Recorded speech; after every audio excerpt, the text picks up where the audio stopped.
The richest girl in America walked down the aisle in tears, her wedding veil hiding her swollen eyes as she married a man she didn't love. The year was 1895, and Consuelo Vanderbilt had just been sold to a duke for $10 million, about $350 million in today's money, all because her mother wanted a royal title in the family. So, yeah, subscribe for more stories, and I always wonder, where are you right now? What time is it? Drop it in the comments. Someone from Brussels said they listen on their lunch break, and someone from San Francisco was going to bed. Same video, totally different days. Alright, tonight we're heading back to the Gilded Age, but before we go anywhere, get comfortable, like properly comfortable. Pillows fluffed, blanket situation handled, perfect. Where we're going, you're gonna want to be cozy. The year is 1877. You've just woken up in the grandest mansion on Fifth Avenue in New York City. The sheets beneath you aren't just silk, they're the finest Chinese silk money can buy. The ceiling above you soars 30 feet high, painted with cherubs and clouds that cost more than most people's homes. The walls are lined with tapestries from medieval France, and the fireplace could roast an entire cow. But despite all this luxury, there's something wrong. Your back aches from the steel rod strapped down your spine. It runs from your neck to your tailbone with another rod across your forehead. You're 10 years old, and this torture device isn't punishment, it's training. Because your mother has decided that your posture must be perfect, your legs twitch with pain throughout the night, but you don't dare complain. The servants call it the Vanderbilt fidgets, as if even your discomfort should have a fancy name. This is life for young Consuelo Vanderbilt, and every morning begins the same way. A maid arrives to unbuckle the contraption, and only then can you breathe freely. But the relief is temporary, because the day's lessons are about to begin. Sit up straighter, her mother snaps, rapping Consuelo's knuckles with a wooden ruler. A proper lady never slouches. Consuelo is the daughter of William Kissam Vanderbilt, heir to the Vanderbilt Railroad fortune, the richest family in America, possibly the world. But in this house, money means nothing compared to the ambitions of her mother, Alva. Imagine being the richest girl in America and having absolutely no freedom. Weird, right? Like having a golden cage that's still, well, a cage. "Do you know what your problem is?" Alva says to her daughter one morning at breakfast. "The silverware is so heavy it requires actual effort to lift it to your mouth. Your nose is too sharp, and your posture is still atrocious despite everything I've done." Now, if your mum said this to you today, you'd probably be in therapy until you died. But for Consuelo, this was Tuesday.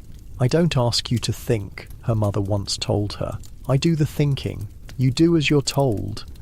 And what Alva was thinking about, constantly, obsessively, was how to marry her daughter to European royalty. Each morning, Consuelo joins the Rosa classes, an elite group of half a dozen girls from the right families, educated in private rooms rather than common schools. They study Latin, literature, mathematics, manners, music, and French dictation. They read Milton and Virgil while carriages rumble past outside. The girls learn to nod at the right questions and never ask their own. Consuelo's voice, when she's allowed to use it, is described as graceful. Her walk is measured in inches. When she sits perfectly upright, whether for a lesson, a luncheon, or the half hour allotted each day for speaking with her mother. Words are weighed, topics are rehearsed, reactions are managed. "Do you know why we're doing all this?" Alva asks one day, adjusting Consuelo's hair with painful precision. Consuelo stays silent. She's learned that most questions from her mother are traps. Because one day you will be a duchess, maybe even a queen, and when that happens, you'll thank me for every lesson, every correction, every moment of discipline. But beneath her silent exterior, Consuelo has a secret world. Books. While her body is being shaped into something ornamental, her mind moves at speed. In French, German and English, she devours history and legend. She memorizes La Fontaine and Faust and writes essays on the Punic Wars.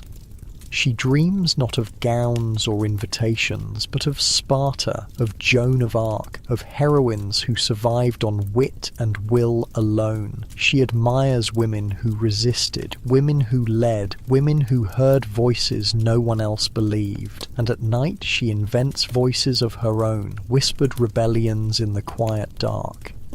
Her younger brother Willie is her partner in rare moments of joy. They ride across the estate's pond, chase frogs, and once upend their governess into the water, laughing until they're caught. At home, they're punished. Willie cries. Consuelo does not. There are moments of unexpected kindness. Her nurse, Bua, offers what no one else does, gentleness. It's Bua who brings her to visit the daughter of a groundskeeper, a girl her own age, paralysed, bedridden, without even a doll to hold. No pearls, no portraits, just stillness. How much I owe to Bua, Consuelo would later write. It was from her I learned the happiness helping others brings.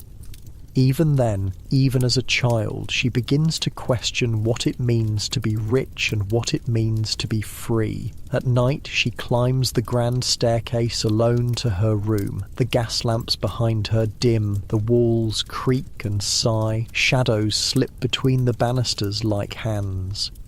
And in that long, silent ascent, she whispers the only prayer she knows by heart. Courage. Give me courage to reach the top and one day perhaps to escape it.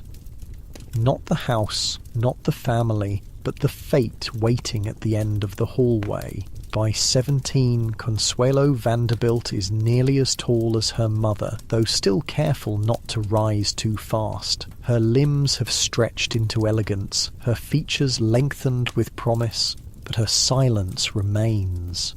She has learned early that to grow is not the same as to become. Growth can be controlled. Becoming is dangerous. In the spring of 1894, Consuelo is taken abroad to Egypt, to Athens, to the temples of India. The yacht Valiant shimmers through foreign harbours, its linen awnings snapping in the wind. At every port there are dignitaries and receptions, letters of introduction, and lectures on imperial grandeur. Consuelo sees the Nile, the Parthenon, the Ganges. She sees women in saris, in veils, in sun-bleached rags. She sees poverty and ceremony, shrines and deserts, and realises something quietly terrifying. She has seen more of the world than most women ever would, and yet she has touched none of it. Her days are plotted. Her company is curated. And then something unexpected happens. A man. His name is Winthrop Rutherford. Handsome, discreet, American. The sort of gentleman who doesn't need to prove anything because he doesn't need to take anything. He is no fortune hunter, no title seeker, no European aristocrat in debt to his wallpaper. He is simply kind. He meets her without guards, speaks to her without calculation, listens. "What books do you enjoy?" he asks her one afternoon, and for a moment she's stunned. No one has ever asked her opinion on something so personal. I enjoy Dickens," she says carefully, watching for the trap. "Especially the orphans." "The orphans?" He seems genuinely curious, not judging. "They're allowed to want things," she says, surprising herself with her honesty. "The poor children in his books have more freedom than the rich ones, don't you think?" He doesn't laugh at her. He doesn't correct her. He considers her words as if they matter. They exchange books, walk in gardens, speak in corners, and when he asks, quietly, nervously, sincerely, if she would one day marry him, she says yes. She has chosen something for the first time in her life. It is secret. It is sacred. It is hers. We'll announce it soon, she thinks. Or elope, if they have to. He will follow her home. She will face her mother. Perhaps there will be shouting, perhaps worse. But after that, after one long storm, will come peace. It is her one true act of defiance, but Alva already knows. Letters stop arriving, friends stop calling, doors close in subtle, synchronized succession. Her governess refuses to speak of him. A footman is dismissed. Her social calendar is revised. Her father, distant as ever, says nothing, but her mother has made her position clear. You will not marry that man. Consuelo tries to explain, to plead. She is met with silence, then fury, and then weakness. Alva faints, claims to have heart palpitations. A doctor is called. She lies in bed for days, eyes shut, refusing broth, her voice growing thin and tragic. "You'll kill me," she whispers. "You'll bring shame to this family. After everything I've done for you, this is how you repay me." Consuelo, terrified, believes it. If her mother dies, it will be her fault. Her selfishness will have killed her. Winthrop Rutherford, for all his strength, cannot enter her house. His letters are intercepted. His name is blackened in society. She can neither speak to him nor speak of him. And finally, one afternoon when the lamps are being lit and her mother's room reeks of lavender and crisis, Consuelo surrenders. "Tell him I can't," she says. She never sees him again. Instead, she is told she will marry the Duke of Marlborough. His name is Charles. His nickname is Sonny, though not because of any pleasant disposition. Rather, it's from his secondary title, Earl of Sunderland. 6 years older than Consuelo, pale, thin-lipped, with fine hands and a fine opinion of them, the Duke carries the bearing of 10 generations of English blood and several centuries of unpaid debt. Blenheim Palace, his ancestral seat, has been a gift from Queen Anne to the first Duke of Marlborough, built to glorify war and now quietly crumbling into its own past. The roof leaks, the staff is unpaid, but the name still glitters in Alva's mind like a crown.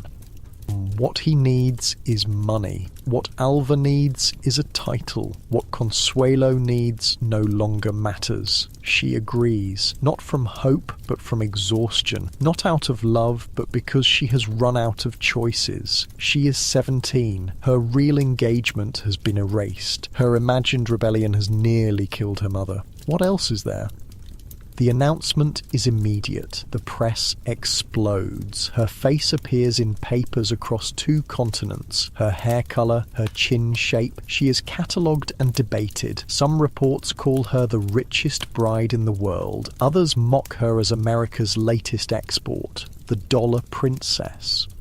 She's measured like livestock but in florals. The New York World reports, age 18 years, chin pointed, indicating vivacity, nose slightly retroussé, waist 20 inches, marriage settlement $10 million.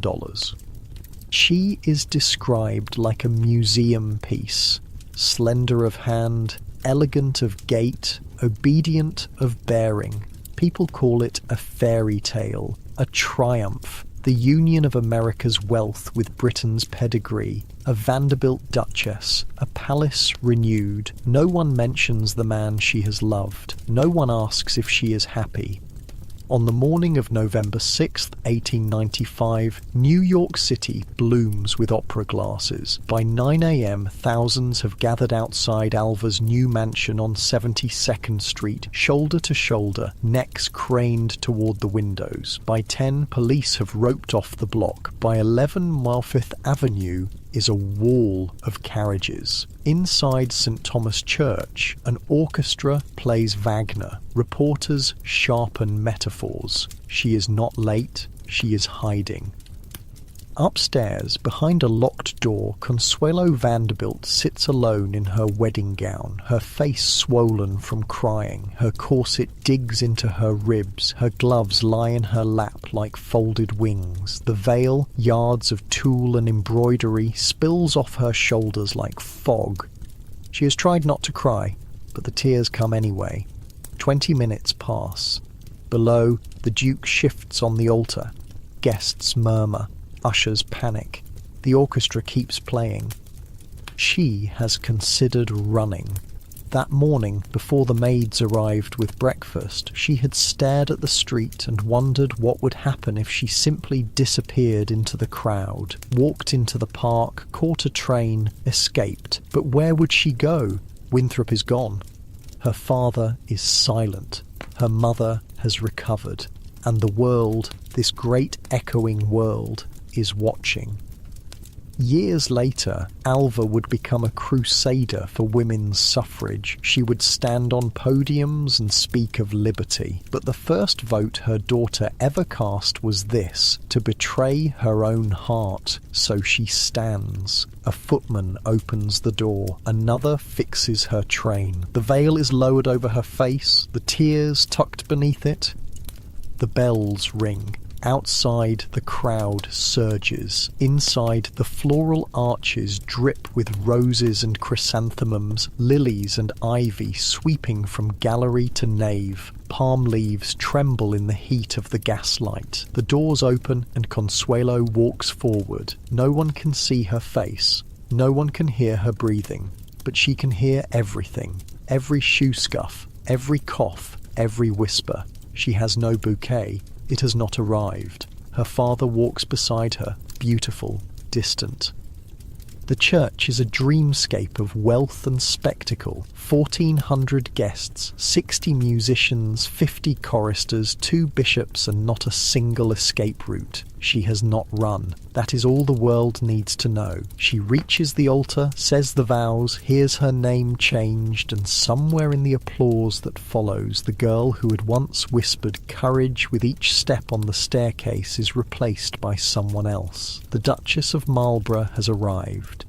She has not married a man. She has married a dynasty. Unlike your warm bed right now with its soft sheets and personal choice of pillows, Consuelo is stepping into a life where every moment will be dictated by tradition and protocol, where every breath will be watched, every word weighed, every action judged. As she walks back down the aisle, now on the arm of her new husband, she passes her mother. Alva smiles triumphantly. She has won. Her daughter is a duchess.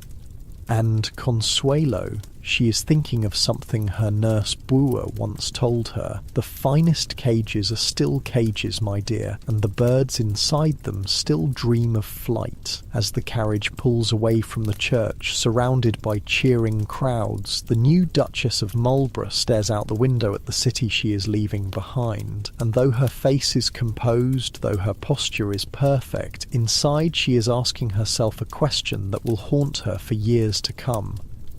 What is the price of a title, and is any crown worth the weight it places on your head? She doesn't know it yet, but this wedding day is not the end of her story. It is merely the beginning, and though she enters her marriage as an ornament, a possession, a prize, she will one day find a way to become something else entirely. Not a duchess, not a dollar princess, but a woman who shapes her own fate. The carriage disappears into the crowd, and for now Consuelo Vanderbilt has vanished too, buried beneath the title, the expectations, and the glitter of a world that values wealth above happiness and position above love. But somewhere beneath it all, the girl who once prayed for courage still whispers in the dark. There was no honeymoon, not in the romantic sense, no seclusion, no sunlit journey into shared intimacy. What followed the wedding was a week at Idlehour, the Vanderbilt estate on Long Island, familiar and stately but drained of warmth, 2 near strangers inhabiting a single tableau. She wore the title. He wore indifference. They dined in silence, took tea, and practiced civility. At night, she retired alone. Like a deserted child, she would later write, I longed for my family. I faced life beside a stranger within a world I could not reach. Then came the voyage across the Atlantic. There were few ocean liners to Italy in those days, only cargo ships. They boarded a vessel suited for freight and brine, not for brides. The Duke was ill during the crossing, physically sick and emotionally absent. She nursed him quietly, without complaint. The captain offered no courtesies. There was no doctor aboard. The sea was rough. The journey felt longer than the Atlantic deserved. Picture this. You're stuck on a rocking ship for days with a man who basically bought you and he's puking his guts out while you hold the bucket. Not exactly the fairy tale they promised, right? They arrived in Europe in the dead of winter. The continent greeted them with icy winds and colourless skies. They visited cathedrals where Madonnas wore ermine capes and golden crowns, their eyes staring out beneath jewelled lashes. She was unsettled by the spectacle of grief, religion draped in velvet and pain, but dared not speak it aloud.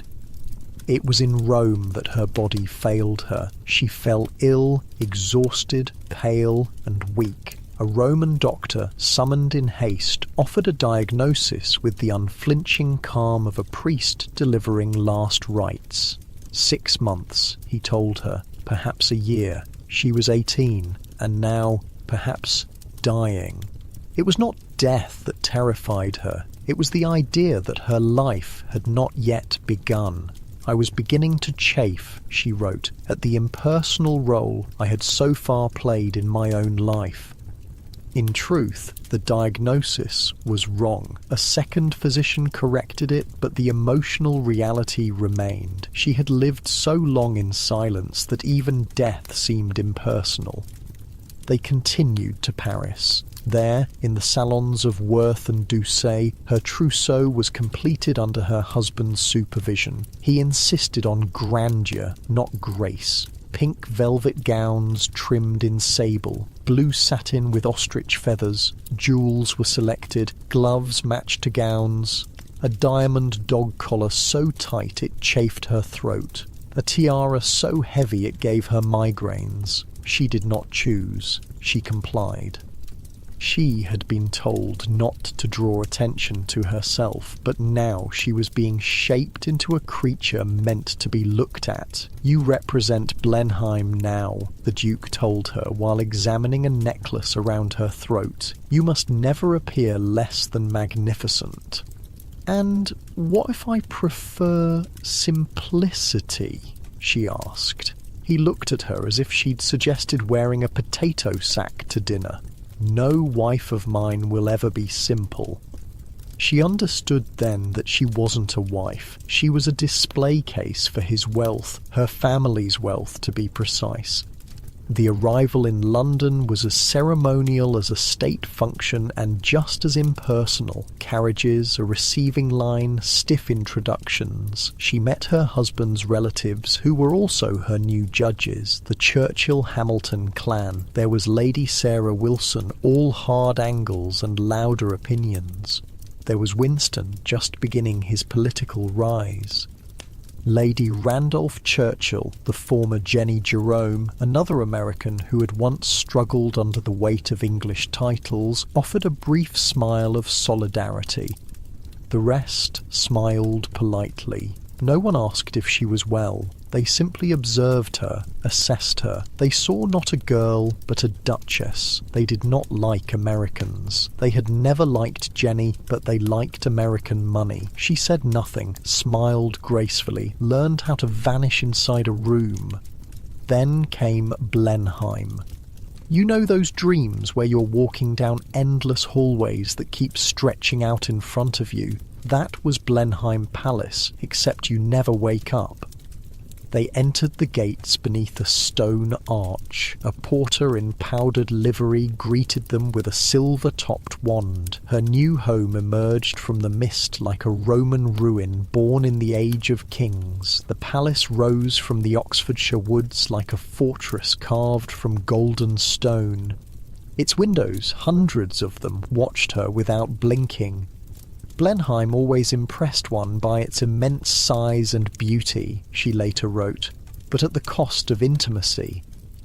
It had been built by decree of Queen Anne, a palace not of love but of victory, a reward for war. The rooms were vast, the staircases long, portraits of dead dukes lined the halls like reminders of duty. There were salons meant for hundreds, fireplaces that roared into silence, a long gallery of books that no one read. She was shown to her chambers by servants who did not meet her gaze. Her trunks were unpacked, her bed turned down. The house was ready. She was not. One of the maids paused while arranging her dresses. "Is it true, Your Grace," the young woman whispered, "that in America houses have machines that keep them warm without fires?" "Yes," Consuelo replied. "They're called central heating systems." The maid's eyes widened. "That sounds like magic." "No," Consuelo smiled sadly. "Just progress." The Duke kept to himself. He was polite, measured, reserved. He complimented her posture once at breakfast. He mentioned the weather, he praised the staff. He had been raised not to love, but to preserve. "I married you," he told her over dinner one night, about a month after their arrival, "to save Blenheim." She looked at him across the 12 feet of mahogany table that separated them. "I know," she said simply. "Then you understand your role?" "I believe so." "Good. Your American sentimentality would be wasted here." He never touched her, not in affection, not in intimacy. They shared dinners, appearances, obligations, not life. There were no shared stories, no private jokes, no warmth. She had exchanged one form of silence for another. She learned her duties quickly. She curtsied. She received guests. She dined with duchesses and lords and ambassadors. She was presented at court. Her dresses were perfect, her English refined, her posture impeccable. She had become what was required. "I became," she would write, "the ornament to a house built for someone else's triumph." She became admired in public and unacknowledged in private. There was no rebellion, there was only routine. She was praised for her grace, she was admired for her modesty, and no one noticed she was disappearing. Outdoors, the landscape offered a different kind of silence. The villagers, though deferential, were human. The children did not know how to bow properly. The old women curtsied with shaky knees. The men removed their caps but smiled with their eyes. She began to visit the schools, the hospitals, the poorhouses. There she asked questions, and for the first time in years, someone answered honestly. "How do you survive the winters here?" she asked an elderly woman whose cottage had gaps in the walls where the wind whistled through. "We don't always, Your Grace," the woman replied matter-of-factly. "Last year we lost 3 from this lane alone. The cold takes the old ones first, then the babies." Consuelo went back to the palace that night and couldn't sleep. While she lay beneath down quilts in a room with 3 fireplaces, children were freezing a mile away. The next day she ordered coal deliveries to every cottage within walking distance of Blenheim. The Duke was away in London. She didn't ask permission. When the bills arrived, he said nothing. Perhaps he didn't notice. Perhaps he didn't care. Or perhaps in some small way he approved. They did not care what her waist measured. They did not care what her title was. They cared that she came, that she listened, that she remembered their names. Back at Blenheim, nothing changed. She was still expected at breakfast, still expected to smile at diplomats, host garden parties, hold her husband's arm at public events. The staff still averted their eyes. Her husband still slept in another room. Her mother, from across the sea, still sent instructions written in the language of success. She obeyed, she performed, but something had begun to stir, not loudly, not visibly, but quiet, certain, alive. I had made a brilliant marriage, she wrote. I had done my duty, and I was alone. Then came her first child.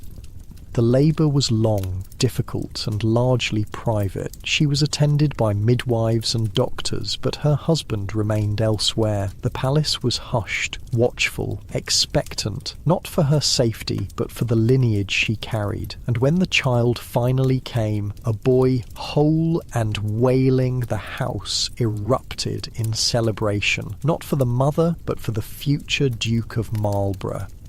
Consuelo lay in a darkened room while bells were rung in the surrounding villages. Telegrams flew to London. The staff drank champagne. The Duke allowed himself a rare smile. The Spencer-Churchill dynasty had its heir. The line was secured. Her body, still aching, was acknowledged briefly. I had fulfilled my purpose, she would later write. I had given them what they wanted. She named him John. He had her mouth, the Duke's eyes, and a crown waiting for him.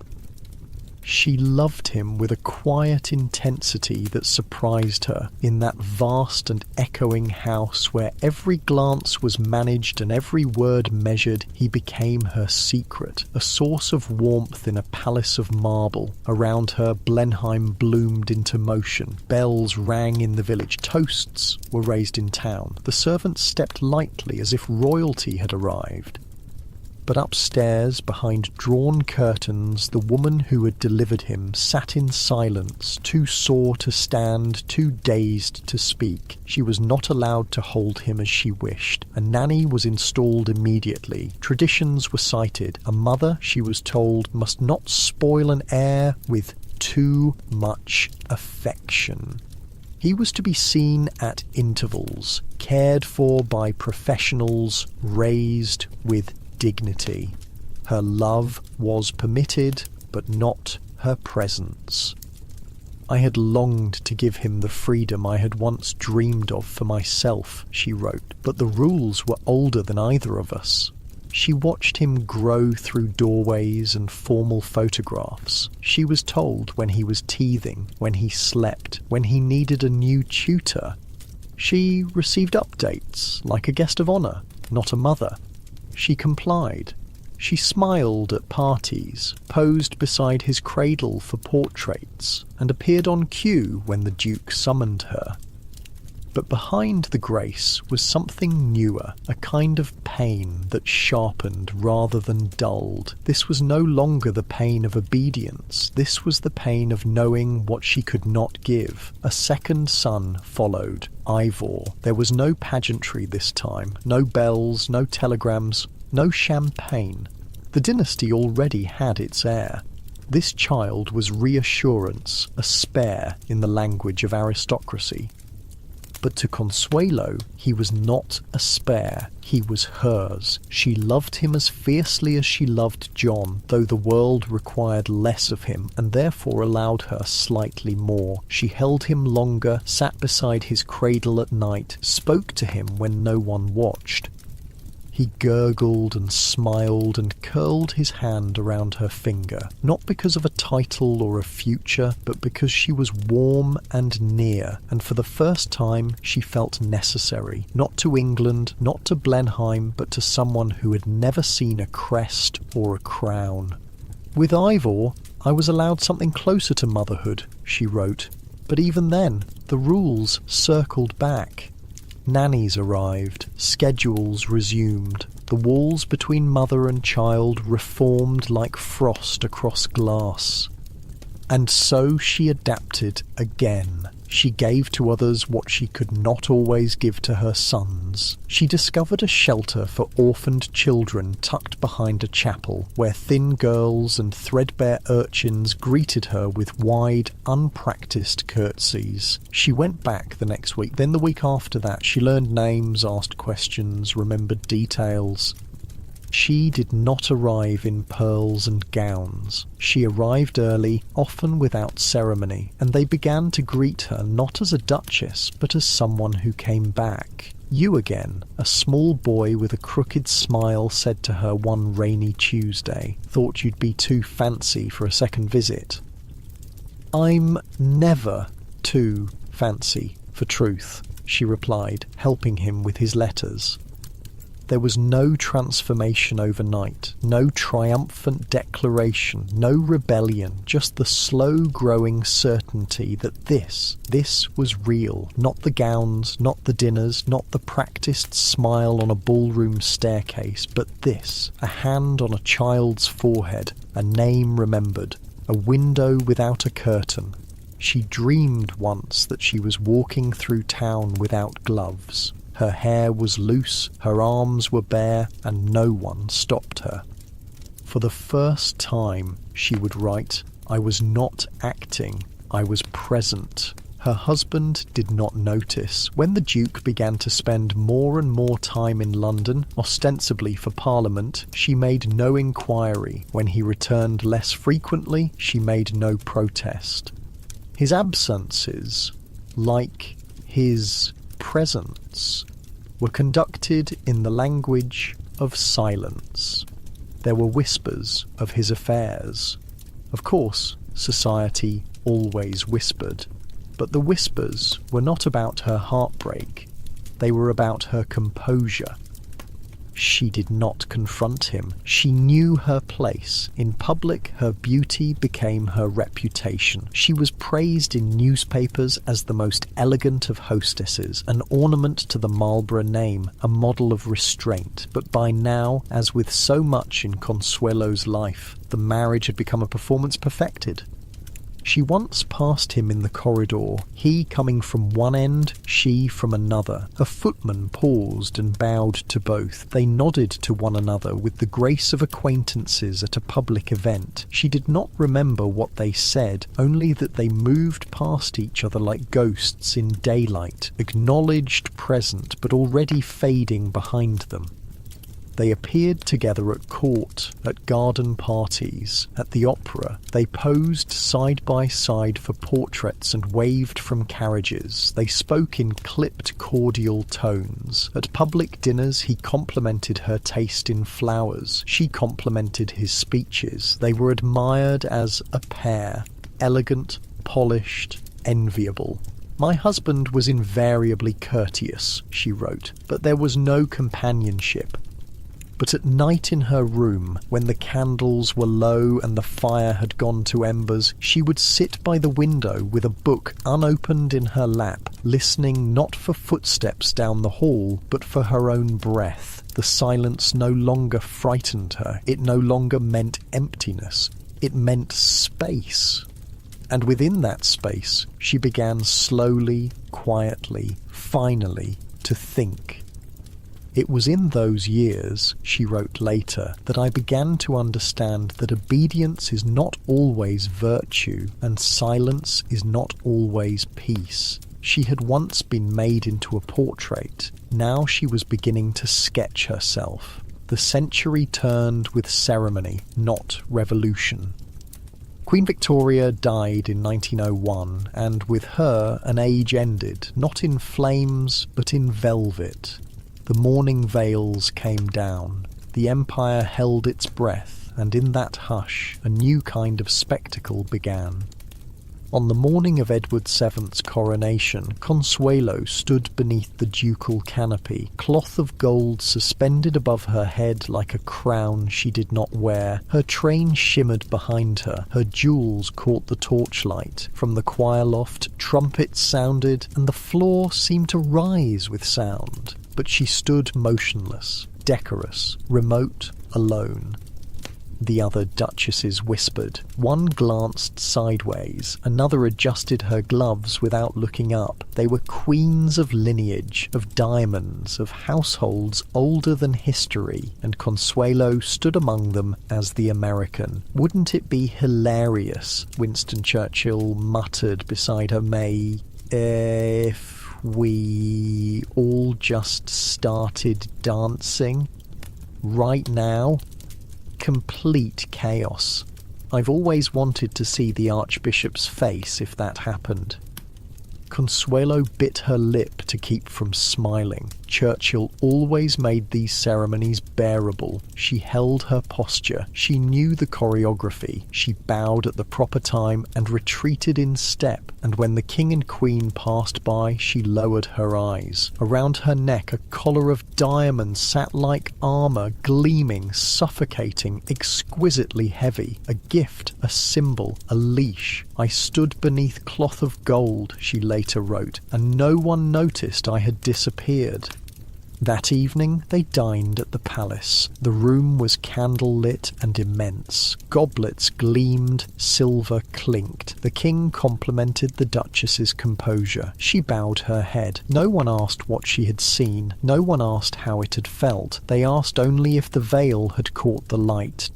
Unlike your snug bed now, where you decide when to sleep and when to rise, every moment of her day was planned, examined, judged. It's hard to imagine that level of constant scrutiny, like living in a museum where you're also an exhibit. That winter, the Marlboroughs journeyed to Russia, drawn by the grandeur of a court that glittered like legend and trembled like warning.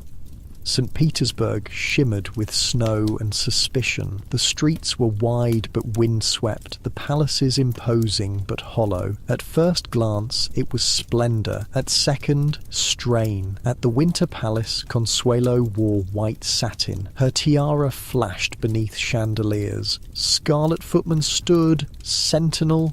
Mazurkas began. Grand Duke Michael took her hand and laughed when she stumbled. "Never mind," he said. "I'll do the steps." He would be executed 16 years later. At another supper, her seat was left empty. When the Tsar arrived, he filled it. "Russia is not ready for democracy," he told her softly. "We are 200 years behind Europe." He feared his ministers, feared the people, feared giving power long enough for anyone to become dangerous. Then he smiled gently at her with a wink. "I know everything you've done in Russia. The secret police send me reports." Behind the charm, the system watched. At the Hermitage, supper was served among Van Dycks and saints under flickering candlelight. A familiar tune played, "Marlbrook s'en va-t-en guerre." The Tsar smiled. She smiled back, but unease stirred. Versailles again, she thought. Everything glittered, nothing breathed. Then, in 1903, they were invited to India. Lord Curzon staged the Delhi Durbar like an imperial opera. Gun salutes, gilded elephants, guards, and golden sashes. A palace of tents shimmered in the dust. Each one had its own salon, its own bath, but privacy was fiction. At the great ball, Lady Curzon wore a gown embroidered with peacock feathers. They whispered it was bad luck. She died not long after. Consuelo waved to cheering crowds. She smiled in unbearable heat. She dined in splendour while famine-starved children watched from behind palace walls. She had been taught that empire was stability, but now she saw only shadows in the sun. Even the crowns, she wrote, were copies of something lost. At the Purda party, she met Indian princesses behind embroidered screens, luminous, poised, painted like miniatures. But to Consuelo, they felt like butterflies, beautiful, still unable to fly. One morning she joined a falcon hunt at dawn. The sun rose over the plains. The birds soared, unhooded, circling. One could dive at 150 miles per hour. One had flown from Fontainebleau to Malta in a single day. But what she remembered most was this. From a minaret she looked down into darkness. A single firework burst, and beneath it a sea of upturned faces, turbans of every shade, eyes gleaming. Not joy, it was rapture. Then on to Vienna. The city still glittered with operettas and empire. Introduced by Count Mensdorff, Consuelo entered easily. She met Emperor Franz Joseph, small, grave, heavy with grief. On Maundy Thursday, she watched him wash the feet of 12 poor men. The Archdukes laid out food. It was whisked away. The gesture remained. The soul was gone. She visited the Spanish riding school, watched a groom catch a horse's waist mid-air so it wouldn't touch the floor. The Viennese laughed. She did too, but she could no longer hear the music. Her hearing had begun to vanish, not all at once, but like a ballroom filling with fog. The world had not gone silent. It had simply stopped, including her. Vienna, she thought, was a stage. The rituals survived, but the meaning had drained away.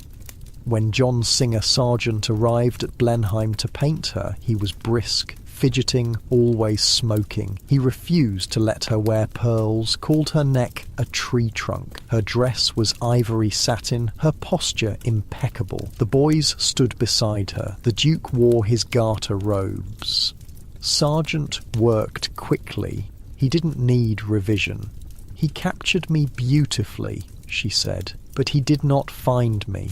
When the portrait was hung in the Great Hall, she looked at it the same way others did, from the outside. She returned to England with letters to answer and public events to attend. She did so perfectly. There were no scandals, no refusals. The Duchess was always present, always framed just right, but her voice had softened, her step had slowed. She was no longer performing for love or even approval, only for the preservation of the story being told around her. "I was still called the Duchess," she would write, "but I had already become someone else." Consuelo and Sonny had been married 11 years. Time hadn't softened their differences, it had sharpened them. The quiet war between two mismatched souls, bound by rank and ritual, had run its course. Divorce was almost unthinkable in Edwardian England. A man needed only proof of adultery. A woman required abandonment, violence, or disgrace. And yet, in 1906, they separated. There was no quarrel, no final scene, just a letter left on her writing desk at Sunderland House. "I believe it is time we consider a formal arrangement." There was no cruelty in it, no insult, just the familiar hand of the Duke, measured, precise, and impersonal. The formal end to a marriage that had long since dissolved. Consuelo did not weep. She did not pace the room. She stood at the window overlooking Grosvenor Square and watched the light fall across the pavement as a nursemaid walked two children toward the park.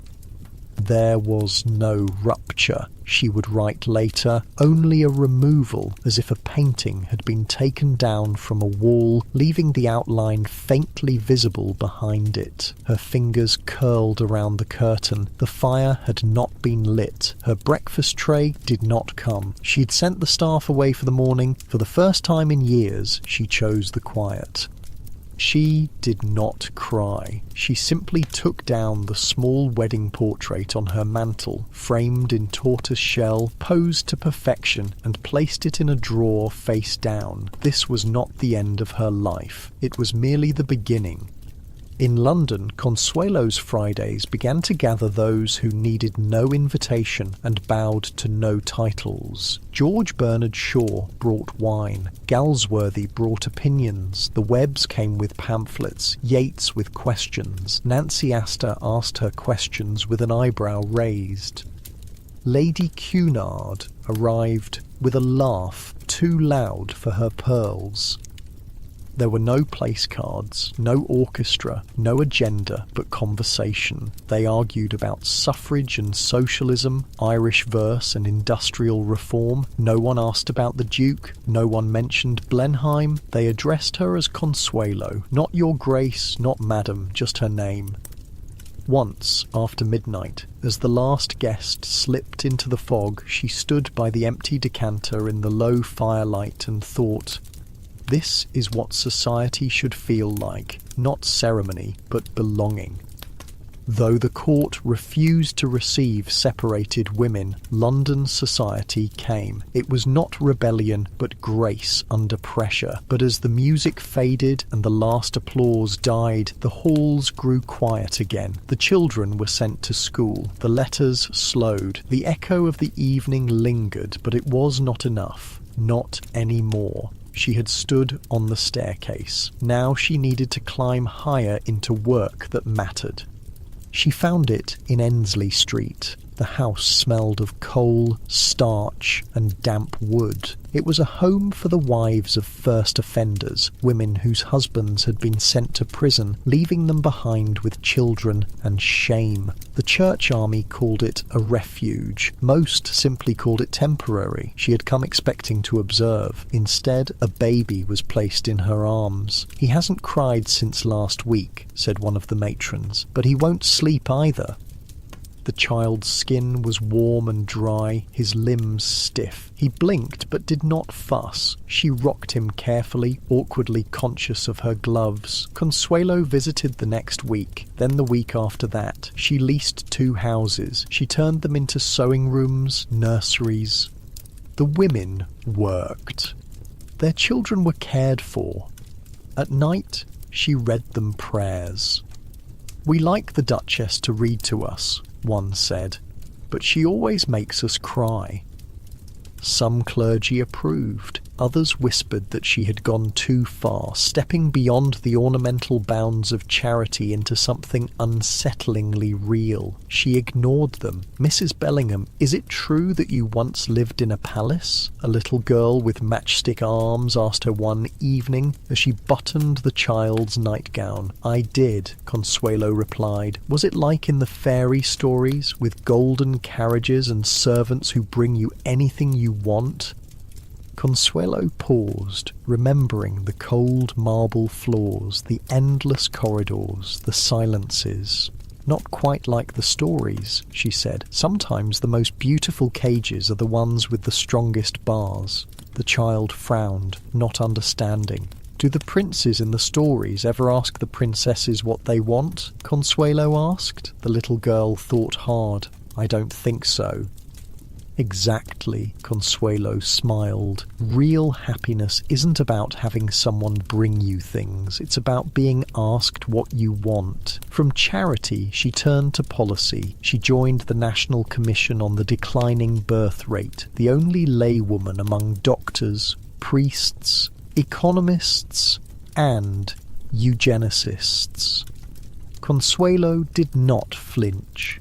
Beside her sat Dr. Marie Stopes, scandalous, brilliant, unafraid. Her book silenced pulpits.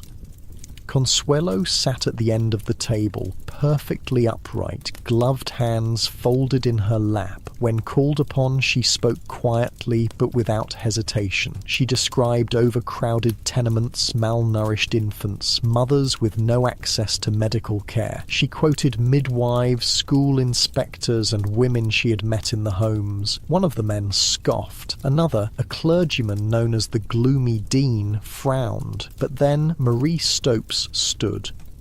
"I believe," she said, "that the Duchess of Marlborough is the only person here speaking from lived truth rather than abstract morality."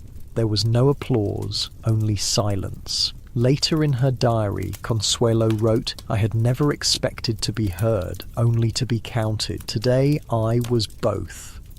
By 1907, the press had given her a name, the Working Duchess. At first it felt pointed, almost mocking, but over time it became accurate. If not warm, then at least true. Across the Atlantic, her mother began to write again. Not commands, not corrections, but reflections. "You are becoming what I could not," Alva wrote. "I admire you for it." There was no apology, but something in the spacing of the words felt like release to Consuelo. She read it twice, then folded it neatly and placed it in the same drawer where she had once kept a silver rattle, an ivory fan, and a letter that had set her free. They exchanged news of suffrage speeches and playground campaigns, of prison mothers and Westminster bills. Alva described women chained to iron railings in front of the Capitol. Consuelo wrote of women sewing in silence behind Ensley doors. They were not close, but now they were aligned. In 1908, Consuelo returned to America to give her first public speech for children's needs at the Waldorf Astoria. 700 guests filled the ballroom. Colonel George Harvey urged her forward. She had dreaded it, but duty outweighed fear. She had been announced as a duchess. The crowd expected aristocratic pleasantries. Instead, she spoke of Ensley Street, of cracked teacups, overcrowded lodgings, and mothers who fed their children tea to quiet their hunger. She spoke slowly, her voice low at first, then steadier, firmer. "Dignity is not conferred by title," she said. "It is sustained by recognition."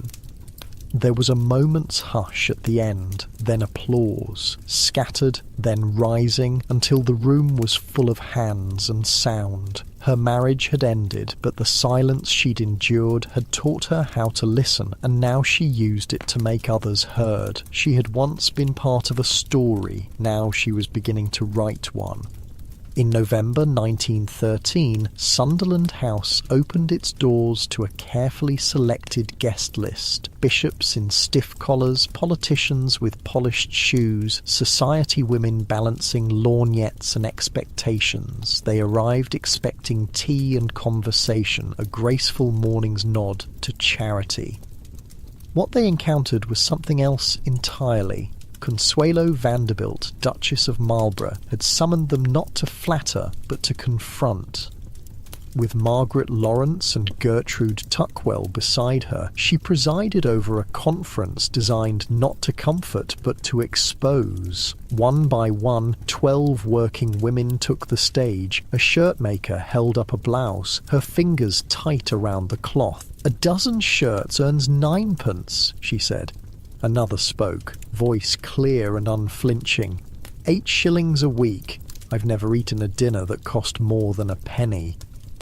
No one spoke, no one smiled, and no one, not even the industrialists in the back row, could look away. By the end of the week, 8 additional trades had received legal protection. It was not a riot. It was not a headline. It was something quieter and more subversive. The truth, spoken in the language of suffering, echoing through rooms of carved marble. For Consuelo, it was a moment of clarity and collapse. After a speech in Liverpool, she rode the train home in silence. Her limbs ached, her breath came shallow, a hot water bottle warmed her feet, but still she shook, and as the countryside slipped past in dusk and fog, her thoughts turned inevitably to her mother. Alva Vanderbilt, once her tormentor, had changed. Widowhood had not softened her but redirected her. Alva had hurled herself into the suffrage movement with the same force she had once used to mould a debutante's spine. But this time, the ambition was not personal. It was political. She marched, she funded, she organised, and remarkably she invited Consuelo not as pupil but as partner. Through her, Consuelo met the women who led the charge. Emmeline Pankhurst, fierce beneath lace and bone, Christabel, fire-tongued and defiant, Dr. Anna Shaw, who had once delivered babies and sermons with equal authority. These women had suffered, some had starved, some had bled, and none begged permission. One letter from Alva stayed with her. In response to a New York committee debating how best to rehabilitate courtesans, Alva wrote, "To ask what to do with the young courtesan is to begin in the wrong place. Arrest the men who create the need. Let their guilt fund the women they destroy." It wasn't maternal warmth. It was something fiercer, unvarnished justice. A woman once consumed by status, now advocating for the invisible and discarded. In 1913, Consuelo stood beside her at the International Woman Suffrage Alliance in Budapest, listening to Anna Shaw preach beneath vaulted ceilings. For the first time, their work felt shared, not staged, not rehearsed, but real. Then came war. She had booked passage on the Kaiser Wilhelm der Grosse, set to sail on August 3rd, 1914. On August 2nd, the voyage was cancelled. Warnings rippled through the shipping lines. Routes changed. Neutral flags were hoisted higher. Submarines prowled familiar waters. 3 days later, she boarded a brightly lit American steamer. Other ships passed in darkness, their hulls scrubbed of identity. Her sons were still at Eton. Blandford, barely 17, had already been measured for war. The American Women's War Relief Fund asked her to serve. She said yes. Within months, she led the opening of hospitals in Devon and London. She organised committees, raised funds, and trained women to take up roles left vacant by enlisted men. When proposals arose, Mrs. Whitelaw Reid simply asked, "How much do you need?" and pledged it. By 1915, Sunderland House had become a meeting ground for the war's invisible architects. Her home for prisoners' wives became a maternity annex, 18 beds for unwed mothers, girls carrying more than shame. One of them wept beside her newborn. Her husband, a black American, had left for the front. The baby's pale skin terrified her. A nurse tried to reassure her. Newborns often look pale at birth. His colour will come. But the fear of judgment, abandonment, disbelief remained. In 1916, Consuelo gave the priestly lecture on infant mortality. She did not speak in abstractions. She began with a stark truth. 1 in every 8 children born in Britain dies before their first birthday. In London's poorest boroughs, the toll was worse. Disease ran rampant. Babies were wrapped in newspaper for warmth. Clinics turned away the unmarried. And Consuelo named what others would not: venereal disease, malnutrition, shame. Some in the audience stood and left. The Times called her brave. She launched the Jewel Fund. Give a jewel to save a baby's life. Cartier opened its vaults. Tiaras, tin lockets, wedding bands, Lloyd George's scarf pins sold twice. £50,000 poured in. But money, she learned, was never enough. For every maternity bed she opened, 10 more were needed. For every child she saved, another slipped through the cracks.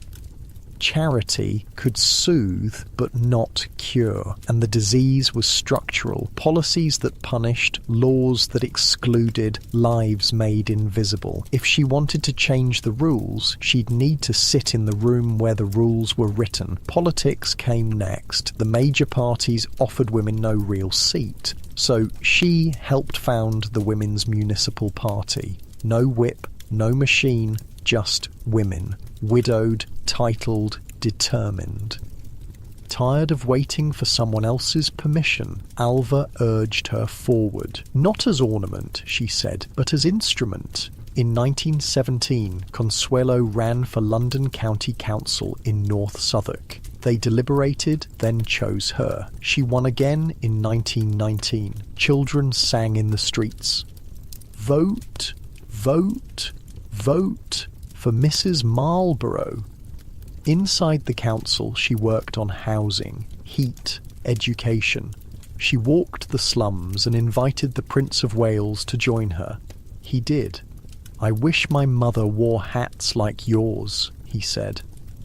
But he listened. A disgruntled driver, dismissed for poor performance, began spreading rumours that she owned slum tenements. It was a lie, but damaging. She answered it quietly. No denials, no scandal, just a tram ride to her next public meeting, refusing to stand above those she served. One night, she noticed a man trailing her down a darkened street. Her heart pounded, her pace quickened. So did his. But at her next gathering, when she rose to speak, he stood at the back and applauded. A supporter, it turned out. He had only wanted to ensure she got home safe. Even courage, it seemed, could be mistaken for risk. "You realise," Winston Churchill told her over lunch at the Savoy, "that you're the first American to sit on a British governing body since we rather rudely ejected your lot in 1776. "Not rudely," she smiled. "Justifiably." "Careful, cousin," he winked. "That's treasonous talk." "Only if you still consider me British," she replied. "I'm becoming more American every day." "Nonsense," he grinned. "We'll keep the good ones." Sunderland House had grown cold. No heat, no privacy. 10 housemaids quit. One muttered on her way out, "I thought this was a house. It's a town hall." In 1918, she handed it over. The Inter-Allied Council took possession. Arthur Balfour sent thanks. Paul Cravath took her rooms. Her sons were scattered across the front. Blandford rode with the cavalry in France. Ivor, barred from combat, served in logistics. Her brothers crossed the Atlantic in navy blue. She wrote them all daily, faithfully, never knowing which letter might be the last. Crowhurst took in wounded officers. Its halls echoed with crutches, coughs, and quiet grief. Her parlour became a ward, her garden a vegetable patch. On November 11th, 1918, the siren sounded across London, not in warning, but in wonder. Peace. She stood on the balcony of the County Council building and looked out on a city that had bled for 4 years. Crowds surged, flags unfurled. The air trembled with hymns, with joy, with release. Then the French marched past, shrunken in number, solemn in step. She did not cheer. She wept for Paris, for Verdun, for the boys who did not return, and for the world they left behind.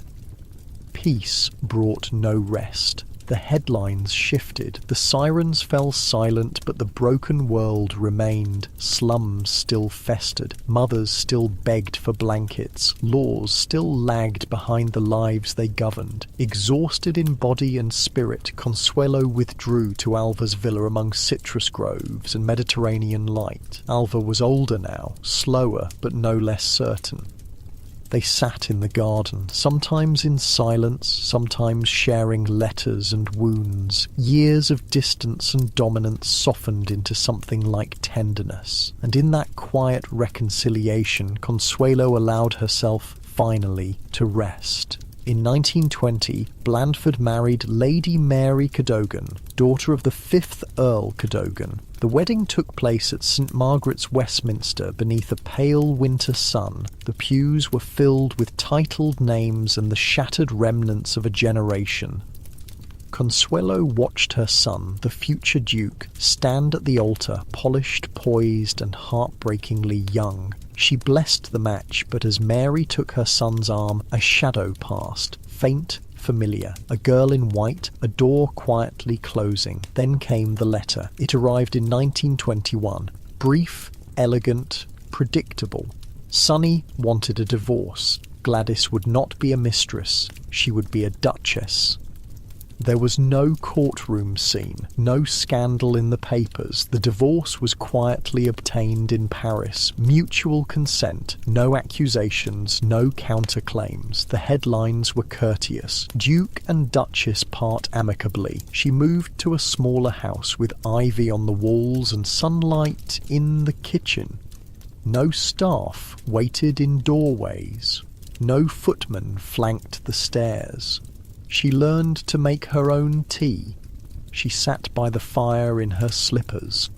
And one morning she realized she had not heard her name announced in weeks, and no one had bowed. No one had asked her to smile. No one had called her the Duchess of Marlborough. They had called her Consuelo. Sonny married Gladys Deacon that summer. There was no church wedding, no photographs, just a line in the Times. She read it once, then went for a walk. The sun was warm. The air carried the smell of wet grass and stone.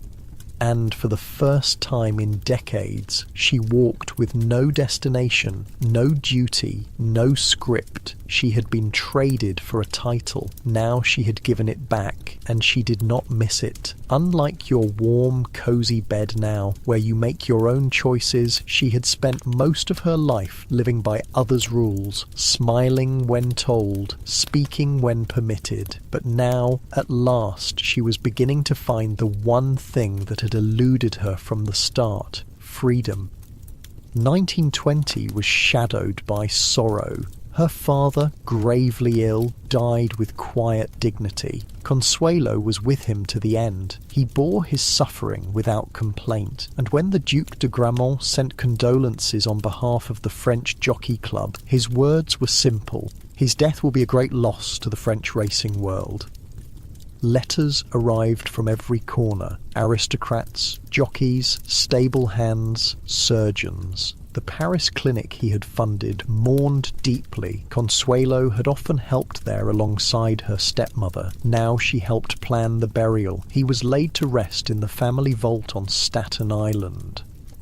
In the house, where once children had peered down on balls from the upstairs gallery, hymns now echoed through closed doors.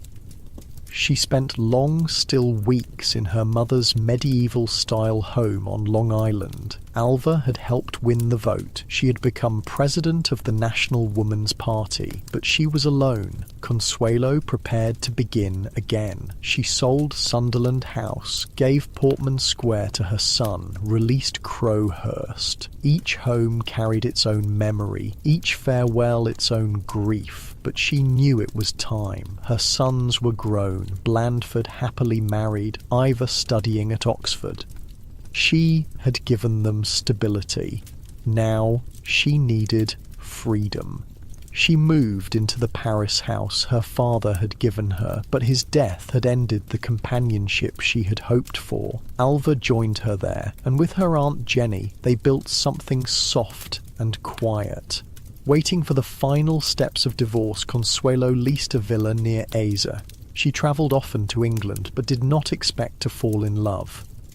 On July 4th, 1921, she married Jacques Balsan in the Chapel Royal of the Savoy at 9 a.m. to avoid reporters. This was quieter, warmer. They followed with a civil ceremony. Colonel George Harvey, American ambassador, and General Cornelius Vanderbilt stood as witnesses. There was no coronet, no throne, but there was peace. Jacques Balsan was beloved everywhere, kind, clever, brave. Children loved him, so did generals, gardeners, and grand dames. He was, she realised, not a man who needed to impress, but one who knew how to care. Jacques was a pilot, but before planes, he flew balloons. In 1899, he floated from France to Russia, crashing in Prussia and landing at the estate of Baron von Bandemer. He was greeted politely, shown a monument to the French defeat at Sedan, and sent on his way. He bought his first airplane in 1909 and earned pilot license number 18. In Morocco, he flew reconnaissance against the Moors, risking capture and torture. In 1913, he received the Legion of Honor. In World War I, he scouted during the First Battle of the Marne. Later, with Consuelo's father and Dr. Gros, he helped establish the Lafayette Escadrille, precursor to the American Air Force. They had met years before when she was still a newlywed, and he a dashing guest at Blenheim. During the war, he had once sent her a postcard before a bombing run. I did not expect to return. Now he had. Unlike the Duke, who saw her as an ornament, Jacques saw her as a partner. What would you like to do? He asked her one morning over breakfast. A question so simple, yet so revolutionary, that she nearly dropped her cup. Do? She repeated. Yes, he smiled. With your life. With our life. What would you like to create? No one, not her mother, not her ex-husband, not society, had ever asked. She thought for a moment, then smiled back. Everything. Their marriage was not recognized by the Catholic Church. In France, where Catholicism ruled society, divorce was rare and remarriage without annulment forbidden. Jacques' family, devout and bound to tradition, could not receive her. She asked him not to break with them. She would wait.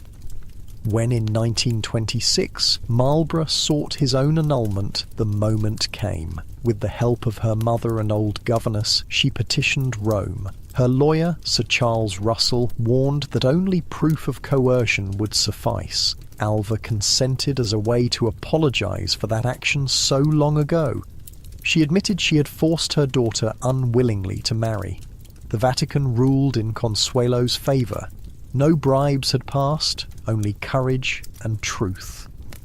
Now married in the church, Consuelo was welcomed into the Balsan family. At the chateau in Chaumet, once established by the Prince de Condé, she met them all. Madame Charles Balsan, Jacques' great-aunt, presided in lace and black. She offered Consuelo a golden heirloom box.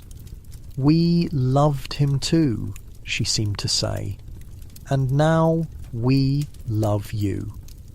Later, Consuelo wrote her a letter of thanks. The matriarch read it aloud to the family. It was, she recalled, a moment of true reconciliation. In Paris, she and Jacques made their home near the green lawns of the Champ de Mars. From her window, she watched cavalry officers trot by at dawn. Children played, readers claimed benches. The Seine shimmered, the Eiffel Tower blinked its message to the sky. Their house, designed in 18th century style, was filled with antiques and discoveries from long walks along the quay.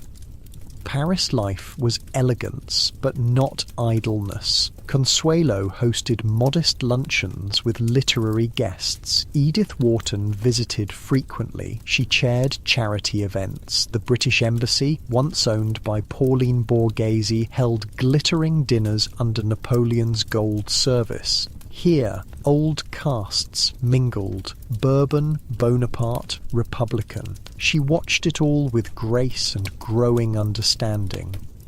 "You know what's strange?" she said to Jacques one evening as they returned from a salon hosted by the Comtesse de Noailles. "I used to think being a duchess was the height of power, but I had no power at all. And now?" he asked, helping her with her coat. "Now I have the only power that matters," she smiled. "The power to choose."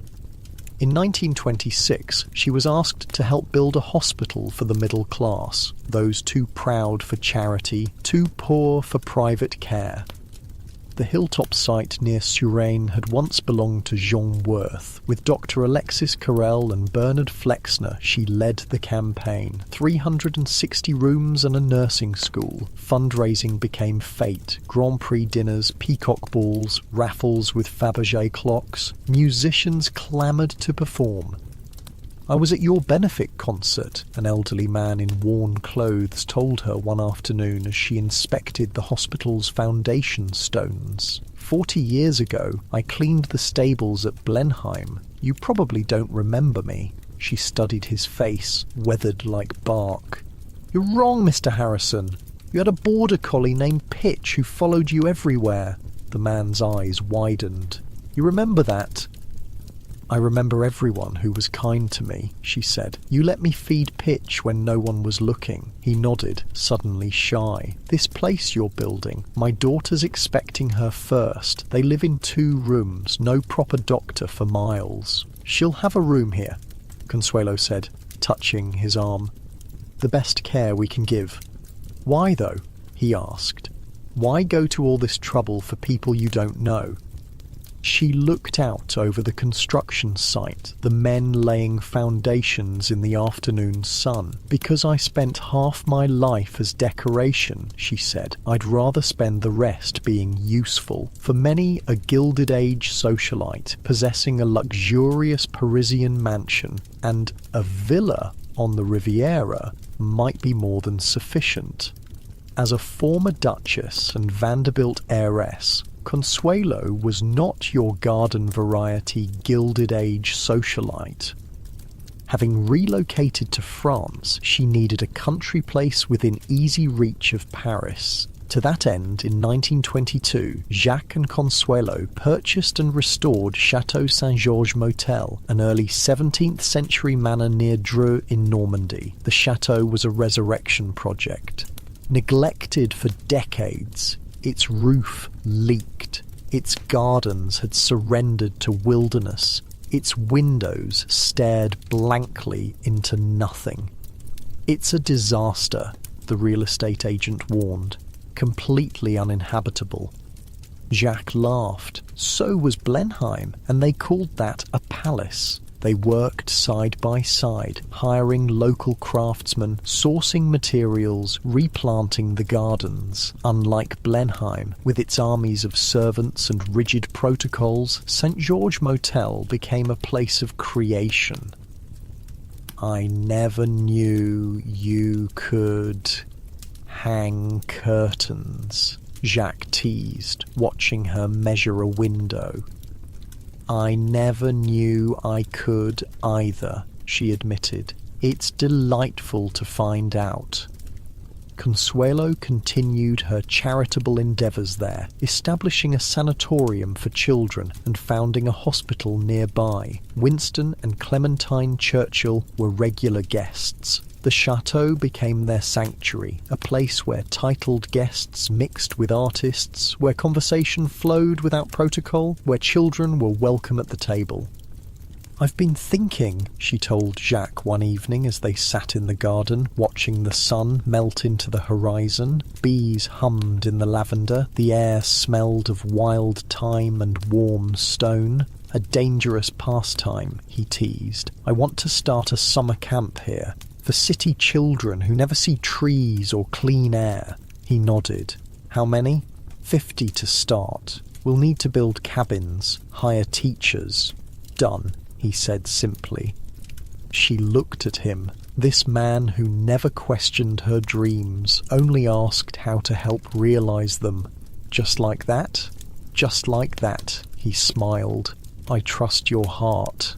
That summer, the grounds of St. Georges Motel filled with laughter as children from Paris tenements discovered forests and streams, ate fresh food, slept under quiet skies.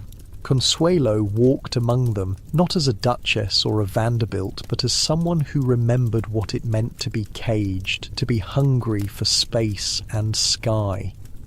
A small boy with hollow cheeks tugged at her skirt one afternoon. "Madame Balsan, is it true you used to live in a castle bigger than this whole place?" "I did," she nodded. "Were you happy there?" She considered his question, its directness, its innocence. "No," she said simply, "I wasn't." "But you're rich," he frowned. "My papa says rich people are always happy." She knelt to his level, met his eyes. Being rich isn't the same as being free, and only free people have a chance at happiness. He nodded solemnly, though she knew he didn't fully understand. Not yet, but he would remember her words someday when they might matter. She loved Paris most in the spring. Acacia blossoms opened toward the light. The Seine shimmered. Old men fished without expectation. The world, for a time, appeared content. But outside the salons and sun-drenched afternoons, shadows were lengthening. France was restless. The strikes grew louder, the workers more defiant. Though she did not fear them, she could feel something shifting, something solemn gathering on the horizon. In the summer of 1930, they began building a villa at Aisy-sur-Mer, collaborating with Achille Duchesne, a landscape architect who had designed the water gardens at Blenheim Palace. Consuelo and Jacques both took an active role in the design. Inspired by the 11th century convent of Le Thoronay, the building was a monastery with a cloister used as a winter garden, bell tower and chapel. Furniture was shipped from Crowhurst to help furnish the home. There were petit-point chairs fit for kings, but one sat in them unmolested, she later described in her memoir. Beautiful Isfahan rugs covered the floors, and the house was gay with flowers. Unlike Blenheim, where every object was a statement of status, every room a stage for display, Villa A's was designed for living. Windows opened to the Mediterranean, terraces invited long lunches, books lay casually open, waiting to be continued. It was here, watching the sea change from turquoise to indigo, that Consuelo began to write her memoirs. Not for publication, not yet, but for understanding. "I've been wondering," Jacques said one evening as they sat on the terrace, the sunset turning the water to hammered gold, "why you never talk about your years at Blenheim." She sipped her wine, watched a sailboat tack against the wind. "Some wounds," she said carefully, "are best left undisturbed. Or perhaps," he suggested, "some need air to heal properly." She considered this. "Are you suggesting I write it down?" "I'm suggesting you own it," he said. "All of it. The girl who was sold, the woman who survived, the duchess who walked away. It's a story worth telling. Who would want to read about a poor little rich girl?" She smiled ruefully. "Anyone who's ever felt trapped," he said. "Anyone who's ever wanted to be more than what others decided they should be." The next day she began writing in earnest. Not just notes, but a narrative. Her narrative. The years passed in a rhythm of their own making. Winters at Villa A's, spring and autumn at St. George Motel, summers travelling or hosting house parties. Their circle widened, then contracted, then widened again. Artists, diplomats, writers, musicians. Charlie Chaplin visited, charming everyone. The Maharaja of Kapurthala brought stories of India that made her see her own time there through new eyes. They were not untouched by the crash of 1929. Investments suffered, economies tightened, but unlike many of their friends, they did not panic. "We have more than enough," Jacques assured her, "and what we have, we share." The sanatorium remained open. The hospital continued its work. Children still came to St. George Motel each summer, now with thinner faces, shabbier clothes, greater need. In 1933, Alva died in her sleep. There were no trumpets, no suffrage banners, just a short notice. A modest funeral at the American Cathedral in Paris. Maggie Stevenson arranged it with tact and devotion. Consuelo wore black. She did not cry. She did not need to. The grief had come years earlier, in the partings that had hurt more than any passing. She sat near the front. The lilies on the casket were pale and unscented. The marble beneath her shoes was colder than it should have been. No one called Alva a villain that day, nor a heroine, only a name, a date, a pause. But Consuelo felt it, not just the loss of a mother, but the end of the scaffolding on which her life had once been built. The last great tower of her childhood had fallen, and she was still standing. "She taught me strength," she would later write, "but it was forgiveness that let me carry it."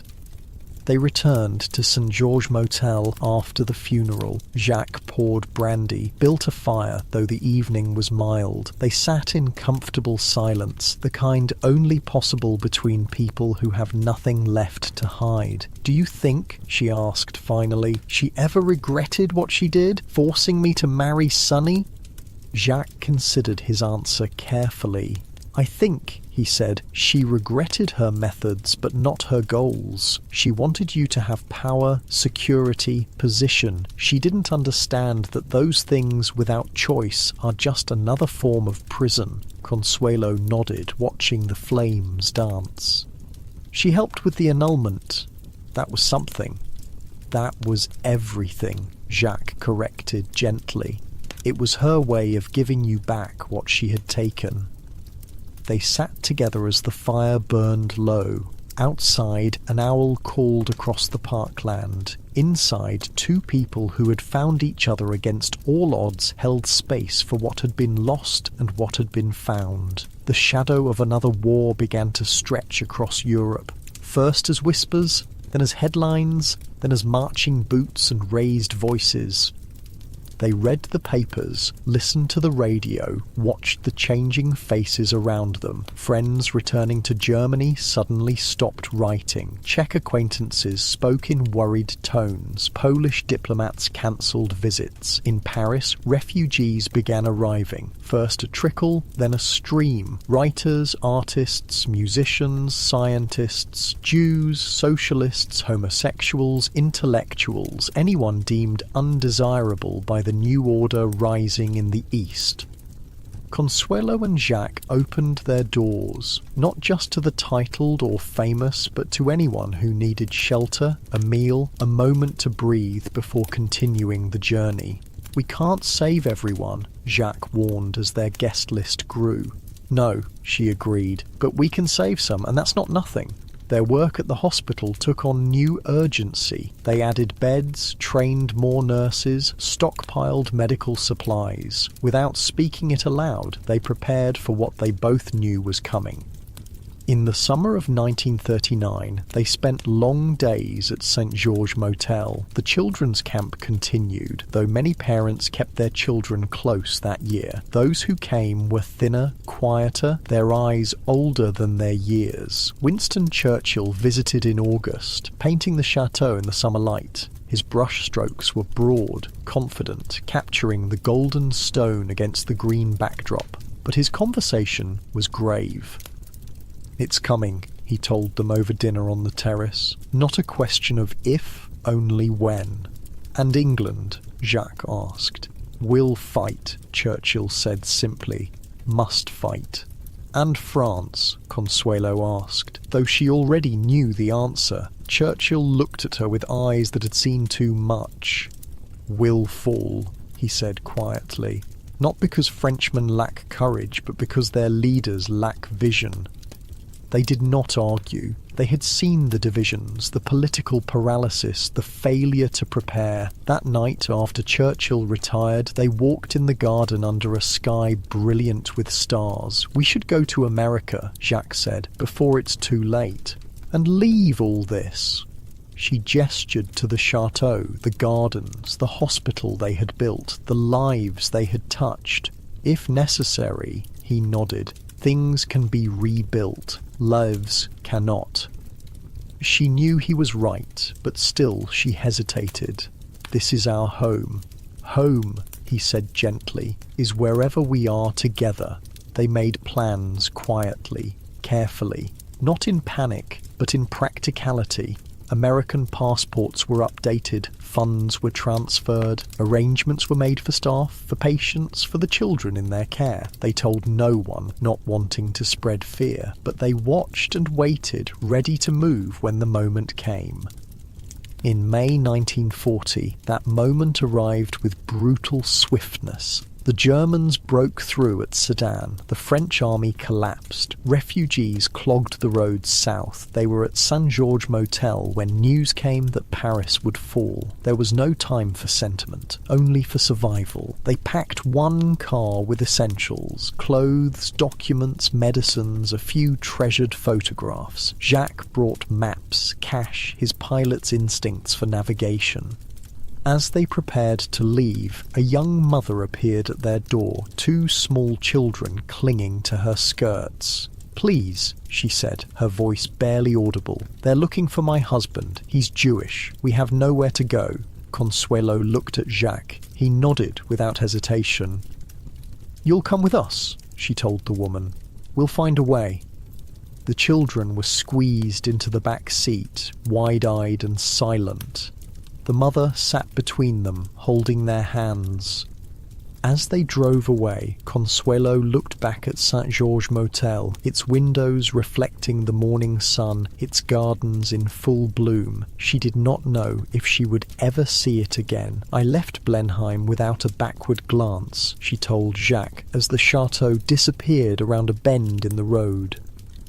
"Why does this hurt so much more?" "Because Blenheim was never yours," he said simply. "This was."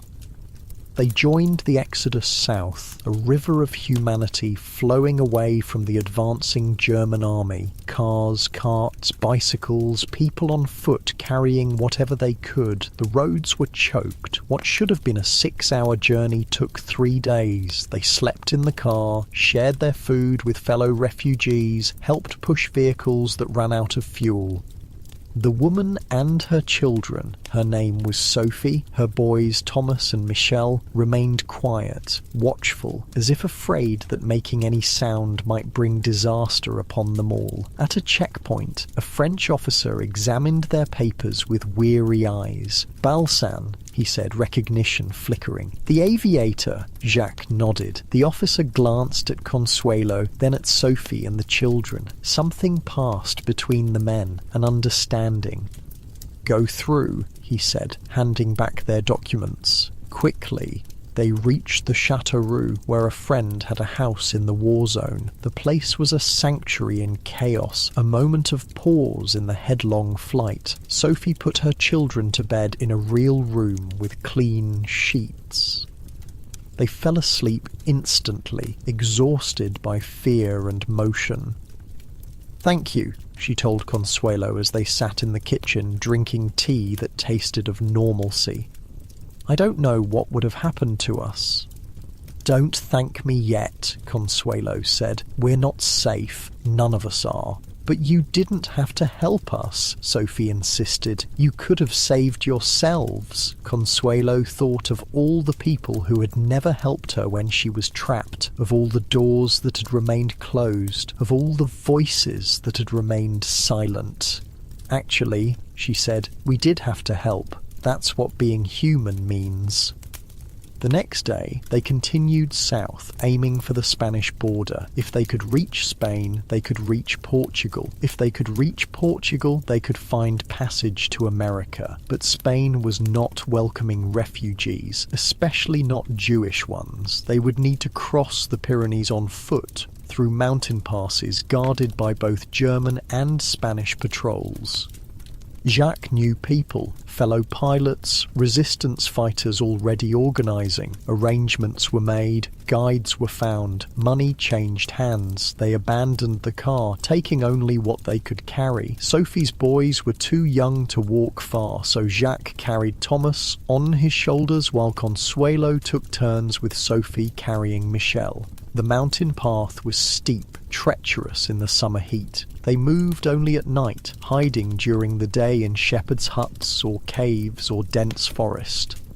On the third night, they heard dogs barking in the distance. Patrols. They froze, holding their breath. Michelle whimpered, and Sophie quickly covered his mouth with her hand. The barking grew louder, then fainter. The patrol had turned another way. They continued, every step a victory against fear, against the forces that sought to destroy lives deemed unworthy.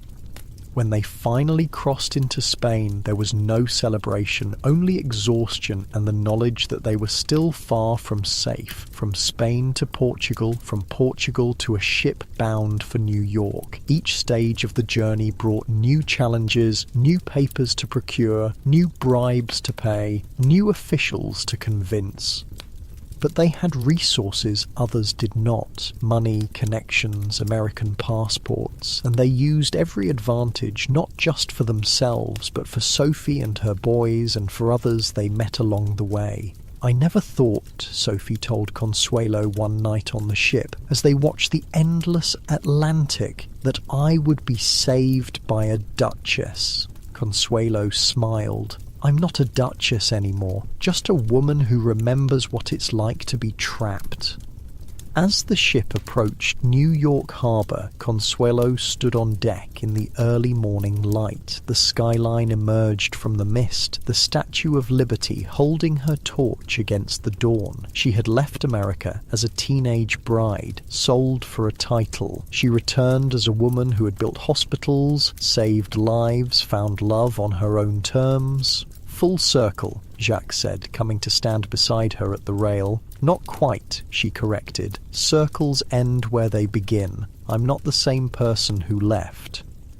"No," he agreed, taking her hand. "You're much more." Behind them, Sophie and her boys came on deck, their faces turned toward the approaching land of safety. "What will we do in America?" Sophie asked, her voice uncertain. "We'll survive," Consuelo said simply, "and then we'll help others do the same." As the ship docked and the passengers prepared to disembark, Consuelo thought of all the journeys that had brought her to this moment, from Fifth Avenue to Blenheim, from London to Paris, from war to peace, and back to war again. Each step had shaped her, each challenge had strengthened her, each loss had taught her what mattered and what did not. Now, as she prepared to begin yet another chapter, she knew one thing with absolute certainty: she was finally, truly free. America was not as Consuelo remembered it. The country that had sent her away in silks and jewels now received her as a refugee, one among thousands fleeing a burning Europe. But unlike most who arrived with nothing, she came with resources, connections, and a fierce determination to help those less fortunate. They settled first with her brother Willie on Long Island. His home, sprawling and secure, offered a moment to breathe, to take stock, to plan their next move.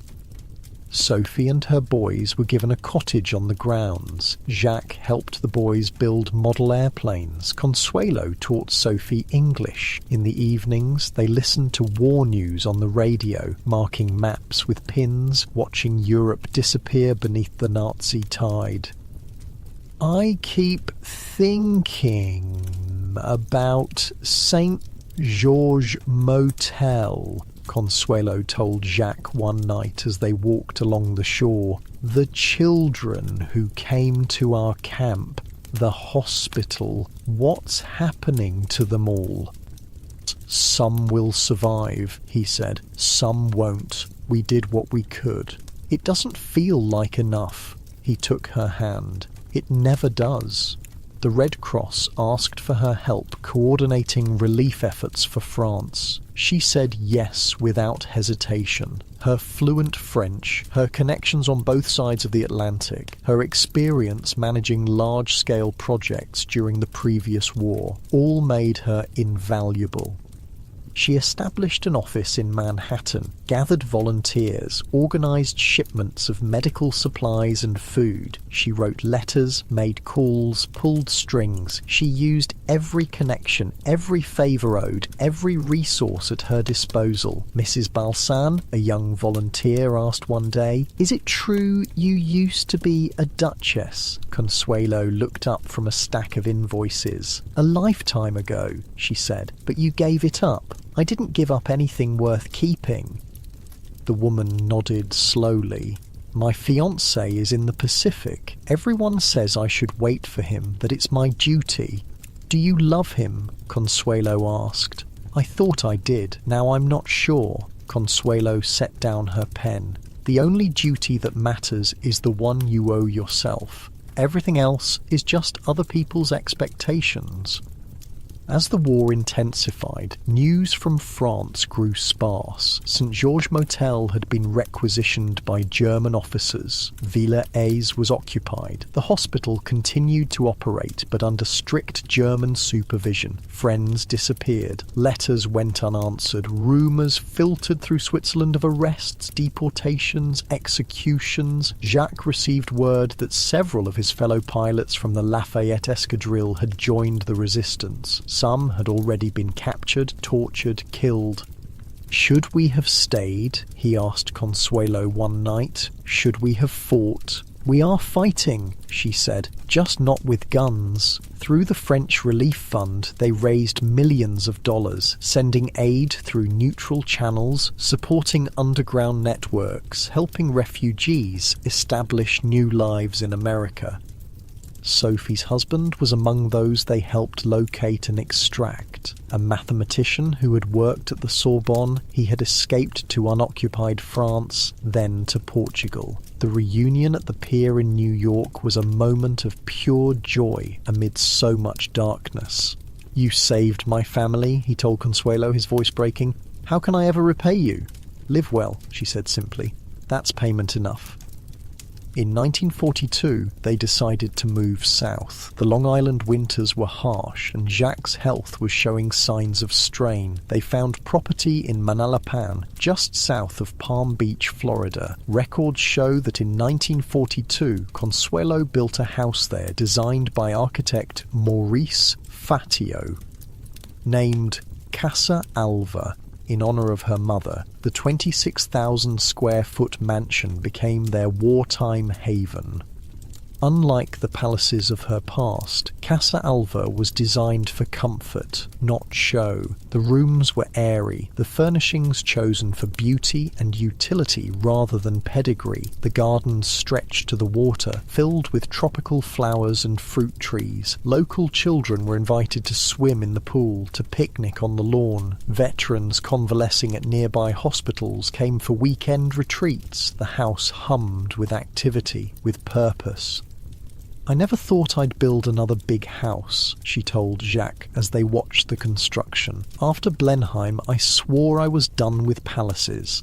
"This isn't a palace," he corrected. "It's a workshop." And so it proved to be. The East Wing became headquarters for her wartime relief efforts. The ballroom hosted fundraisers for bonds, for the Red Cross, for refugee organisations. The kitchen produced thousands of meals for local service members. In 1943, she was approached by Stuart Preston, an art critic for the New York Times. "I believe," he said over tea on the terrace, "that your story deserves to be told." She raised an eyebrow. "My story? The American Duchess who walked away, the heiress who chose freedom over a crown. It's a narrative for our times." She sipped her tea, considering. Why would anyone care about the troubles of a rich woman? Because your struggles, despite the gilded setting, are fundamentally human, and because your journey from decoration to determination offers hope. She agreed to consider it. That night she brought out the journals she had begun at Villa A's, the pages filled with memories she had excavated carefully, painfully, over years. "Should I?" she asked Jacques. "Would it serve any purpose?" "That depends," he said, "on what purpose you want it to serve. I don't want vengeance or validation, but perhaps perspective. A reminder that even the most gilded cage is still a cage." He nodded. "Then tell it, all of it, the pain and the triumph." She began working with Preston, shaping her journals into a narrative. They worked in the mornings, when her mind was sharpest. Afternoons were still devoted to war work, to correspondence, to organising aid. The process was not easy. Excavating old wounds, reliving old humiliations, recognising her own complicity in her confinement, all required a courage different from what had carried her through those years. "I was so young," she said one morning, setting down her pen. "So completely unprepared for what they asked of me. And yet you survived," Preston reminded her. "Not just survived, but emerged stronger." In the spring of 1944, news began to shift. The Allies landed in Normandy. Paris was liberated. The tide turned. Reports filtered in about St. Georges Motel. The chateau had been used as German headquarters, then as a field hospital. It was damaged but standing. The gardens were destroyed, the furnishings looted, but the walls remained. Villa Heiress had fared worse. Occupied first by Italians, then by Germans, it had been heavily damaged in fighting as the Allies pushed up from the south. The Foch Hospital had survived, operating throughout the occupation. The staff had hidden wounded resistance fighters, Jewish children, Allied airmen shot down over France. Some had been caught, deported, executed. Others had maintained their secret work until liberation. "We'll rebuild," Jacques promised. "When this is over, we'll go back The Opium Wars were a series of conflicts fought over the lucrative drug trade in mainland China during the 19th century. Despite having greater numbers, China would struggle against the technologically superior British, who were determined to protect their colonial interests. Ultimately, the Opium Wars would cement European hegemony in Asia by opening this once untouchable nation. Here's what life was really like during the Opium Wars. Before we start, likes and subscribes help me keep making these. Where are you listening from? Drop your city and time in the comments. I'm always reading them thinking, wait, people in New Zealand listen to history stories to sleep? We're heading to 19th century China in a minute. First though, get comfortable. Seriously, take a second. Adjust whatever needs adjusting. You're not going to want to move once we start. The morning fog hangs thick over the Pearl River. You open your eyes in your cramped quarters aboard a British merchant ship anchored off the coast of Canton. The wooden planks creak beneath you as the vessel gently rocks. Outside, you can already hear the shouts of Chinese sampan operators ferrying goods and passengers to shore. It's 1830, and you're one of Britain's many ambitious merchants hoping to make a fortune in the China trade. Unlike your comfortable bed back home, you're sleeping on a narrow bunk in a cabin that smells of mildew, salt, and that faint hint of opium that never quite washes away. You rise and splash your face with water from a basin. The water's brackish, not like the clean glass by your bedside right now. Through the small porthole, you can see the sprawling city of Canton, the only Chinese port where foreigners like you are allowed to trade. And even here, you're restricted to a tiny area known as the 13 Factories. A small strip of land where Western merchants are corralled like expensive cattle. Morning calls your business partner Thomas as you emerge on deck. Tea prices are up again, the company's scrambling to find enough silver to pay. This is the problem that's been giving every British merchant heartburn. Britain has developed an absolute obsession with Chinese goods. Tea especially, but also silk and porcelain. The Chinese, meanwhile, have zero interest in anything Britain produces. You know what the numbers are now? Thomas asks, pouring you a cup of Chinese tea. 7 million pounds of tea. That's how much Britain imported last year. 7 million. And how much did we sell to the Chinese? You stare into your teacup. Not enough. Not enough is right, Thomas scoffs. They don't want our wool, they don't want our cotton, they sure as hell don't want our food. All they'll take is silver, and silver is exactly what Britain is running out of. Let me paint you a picture of what's happening here. Imagine you love shopping at one particular store. You go there every week and buy everything. Your food, your clothes, your furniture. But this store won't accept your credit cards or checks. They only take gold coins. So week after week, you empty your safe, handing over more gold coins. Eventually, you're going to run out, right? That's Britain's problem with China, and it's getting worse. In your lifetime, you've watched as Britain transformed into the most powerful nation on earth. The Industrial Revolution has filled British cities with factories and smoke. The middle class is growing, and they all want the same thing: tea. The British East India Company has held a monopoly on this trade for years, but even they can't solve the basic math problem. Britain wants more Chinese goods than China wants British goods. So, Thomas says, lowering his voice conspiratorially, have you considered the other option? You know what he means immediately. Opium. Opium isn't new in China. It's been used medicinally for centuries. But the recreational smoking of opium, that's relatively new and it's spreading like wildfire. And conveniently enough, Britain controls India, where opium poppies grow beautifully. It's technically illegal, you mutter, glancing around the deck.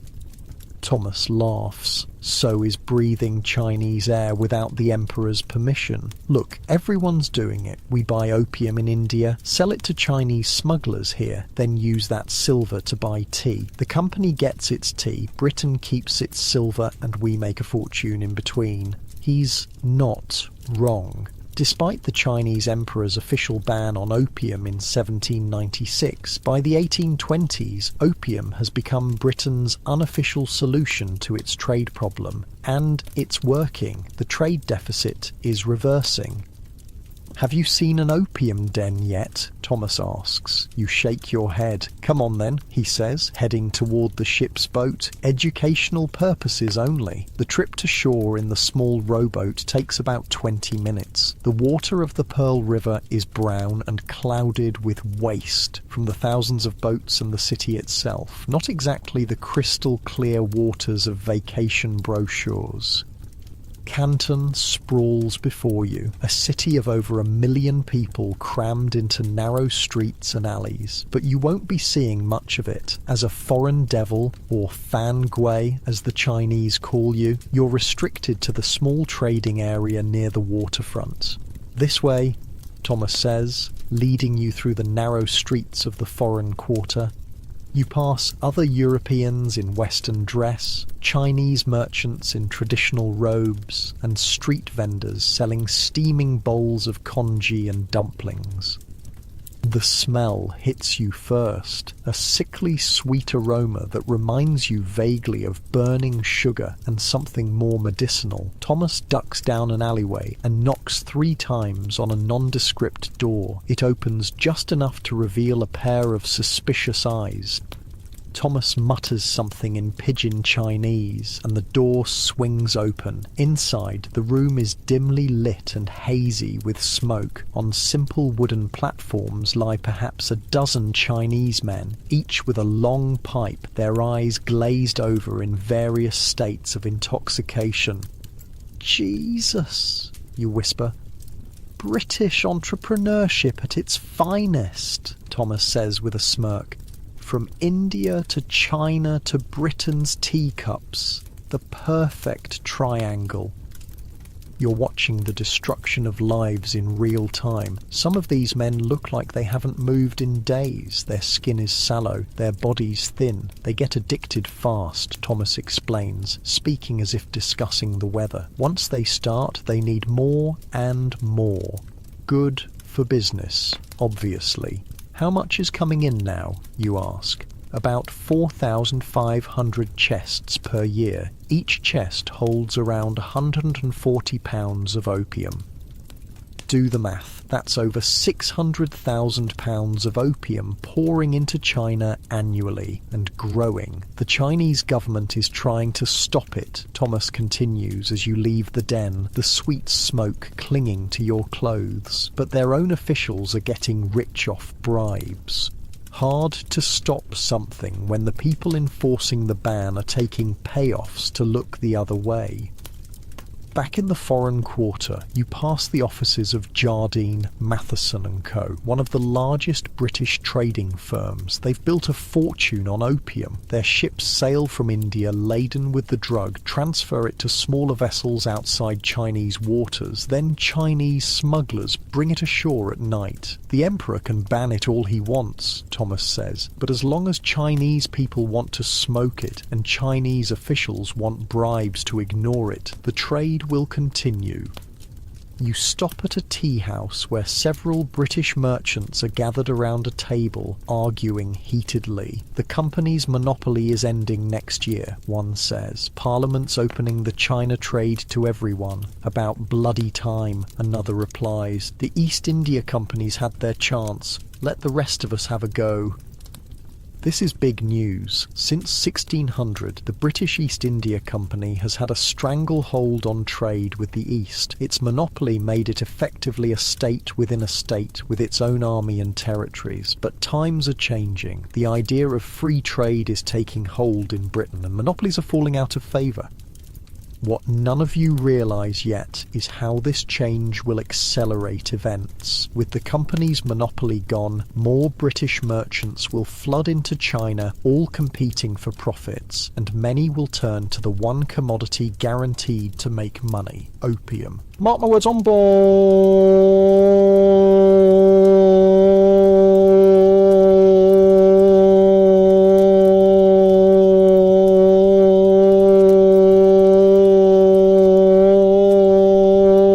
At the table says, lowering his voice. The Chinese will eventually crack down for real. Then what? Will Britain protect our interests? It's a question that hangs in the air. Britain, flexing the naval muscle of its growing empire, has never been shy about using force to protect trade. But war with China, the very idea seems absurd. China is ancient, vast, populous, the celestial empire, as they call themselves, viewing their emperor as ruling all under heaven. They won't touch us, Thomas says confidently. They need our trade too much. He's wrong, but you won't know that for a few more years. As the sun begins to set, you return to the ship. From the deck, Canton glows with lantern light. It's beautiful in its way, this ancient city on the edge of an empire that considers itself the centre of the world. What you're witnessing, though you don't fully realise it yet, is the collision of two worlds. On one side is China, ancient, proud, self-sufficient, but increasingly corrupt and stagnant. On the other is Britain, industrialising, expansionist, hungry for markets, and absolutely convinced of its own superiority. And bridging these worlds is opium, a drug that's slowly poisoning one society while enriching the other. You sleep uneasily that night, the sweet smell of the opium den still lingering in your nostrils. In your dreams, you see those glazed eyes staring back at you, silently asking what right you have to profit from their destruction. But business is business, and by the light of the next morning, such moral qualms seem distant and impractical. Over the next few years, you watch the trade grow. After the East India Company loses its monopoly in 1833, private merchants flood into Canton. Competition drives innovation, faster ships, better smuggling techniques, more efficient networks. The Chinese response is inconsistent at best. Some officials take bribes and look the other way. Others make a show of cracking down, only to release seized opium back to smugglers for a price. It's a system built on corruption and denial. By 1836, opium imports have more than tripled from when you first arrived, reaching 30,000 chests annually. That's over £4 million of opium. The numbers don't lie, Thomas tells you one evening as you review the accounts. He's gotten richer, bought his own ship, expanded his operations. 20 years ago, China had a massive trade surplus with Britain. Now, we've reversed it. They're hemorrhaging silver. You can see it in the exchange rates. The Chinese unit of silver, the tael, has become more valuable as silver grows scarcer in China. Basic economics. They can't ignore it forever, you say. Thomas shrugs. Maybe not. But what can they do? Ban it harder? The answer comes in 1839, and it's not what any of you expected. The Emperor Daoguang, increasingly alarmed by the spread of opium addiction and the drain of silver from his country, decides enough is enough. He appoints a special commissioner named Lin Zexu with a single mission: end the opium trade once and for all. Commissioner Lin arrives in Canton in March 1839, and he's not playing around. This Lin fellow means business, Thomas says, bursting into your quarters one morning. He's arrested over 1,700 Chinese dealers already, made the local magistrate hand over his own son for punishment. Lin doesn't stop with Chinese dealers. He turns his attention to the source, the foreign merchants who bring opium to China's shores. In a bold move, he writes directly to Queen Victoria herself. "Your Majesty," Thomas reads aloud from a translated copy circulating among the merchants, "how can you let your subjects bring such harmful things to another country? Your nation makes laws against opium. Why would you then sell it to us?" It's a fair question. Opium is strictly controlled back in Britain. Laudanum, opium dissolved in alcohol, is available as medicine, but the pure opium being sold to China would never be permitted for recreational use at home. But Lynn's letter never reaches the Queen, and even if it had, British trade interests would likely have prevailed over moral considerations. Commissioner Lynn escalates. He demands that all foreign merchants surrender their opium stocks for destruction. When they refuse, he blockades the foreign quarter, cutting off food and supplies. "He's trapping us like rats," Thomas fumes. "No one in, no one out, until we hand over the opium." The British Superintendent of Trade, Charles Elliot, finds himself in an impossible position. He orders the merchants to surrender their opium, promising they'll be compensated by the British government. Reluctantly, they comply. Over the next few weeks, you watch from your ship as thousands of chests of opium are surrendered to Lynn's forces. The value is staggering. Millions of pounds worth of opium, the product of countless acres of Indian poppy fields and years of trade. Lynn's men take the opium to a beach outside Canton. There they dig enormous trenches, fill them with the drug, add salt and lime, then flush the mixture out to sea with water. It takes weeks to destroy it all. 20,000 chests, Thomas says quietly as you watch from a distance. Over £2 million of opium. Gone. The destruction of the opium should have been the end of it. Lynn had eliminated the immediate supply and sent a clear message. But there's a problem. The British merchants, yourself included, still want to be paid for that opium, and not by the British government, by the Chinese. It was their government that took our property, as one merchant puts it. They should pay for it. Commissioner Lynn, however, sees things differently. In his view, he's confiscated contraband, illegal goods that shouldn't have been in China in the first place. The very idea that China should pay compensation for destroying an illegal drug being smuggled into the country seems absurd to him. This impasse might have remained a commercial dispute, but events are about to push it toward war. One hot night in July 1839, a group of drunken British and American sailors row ashore to a village outside Canton. An argument breaks out with the locals. In the scuffle, a Chinese man named Lin Waxy is killed. Commissioner Lin demands the sailors be handed over for trial under Chinese law. Named some say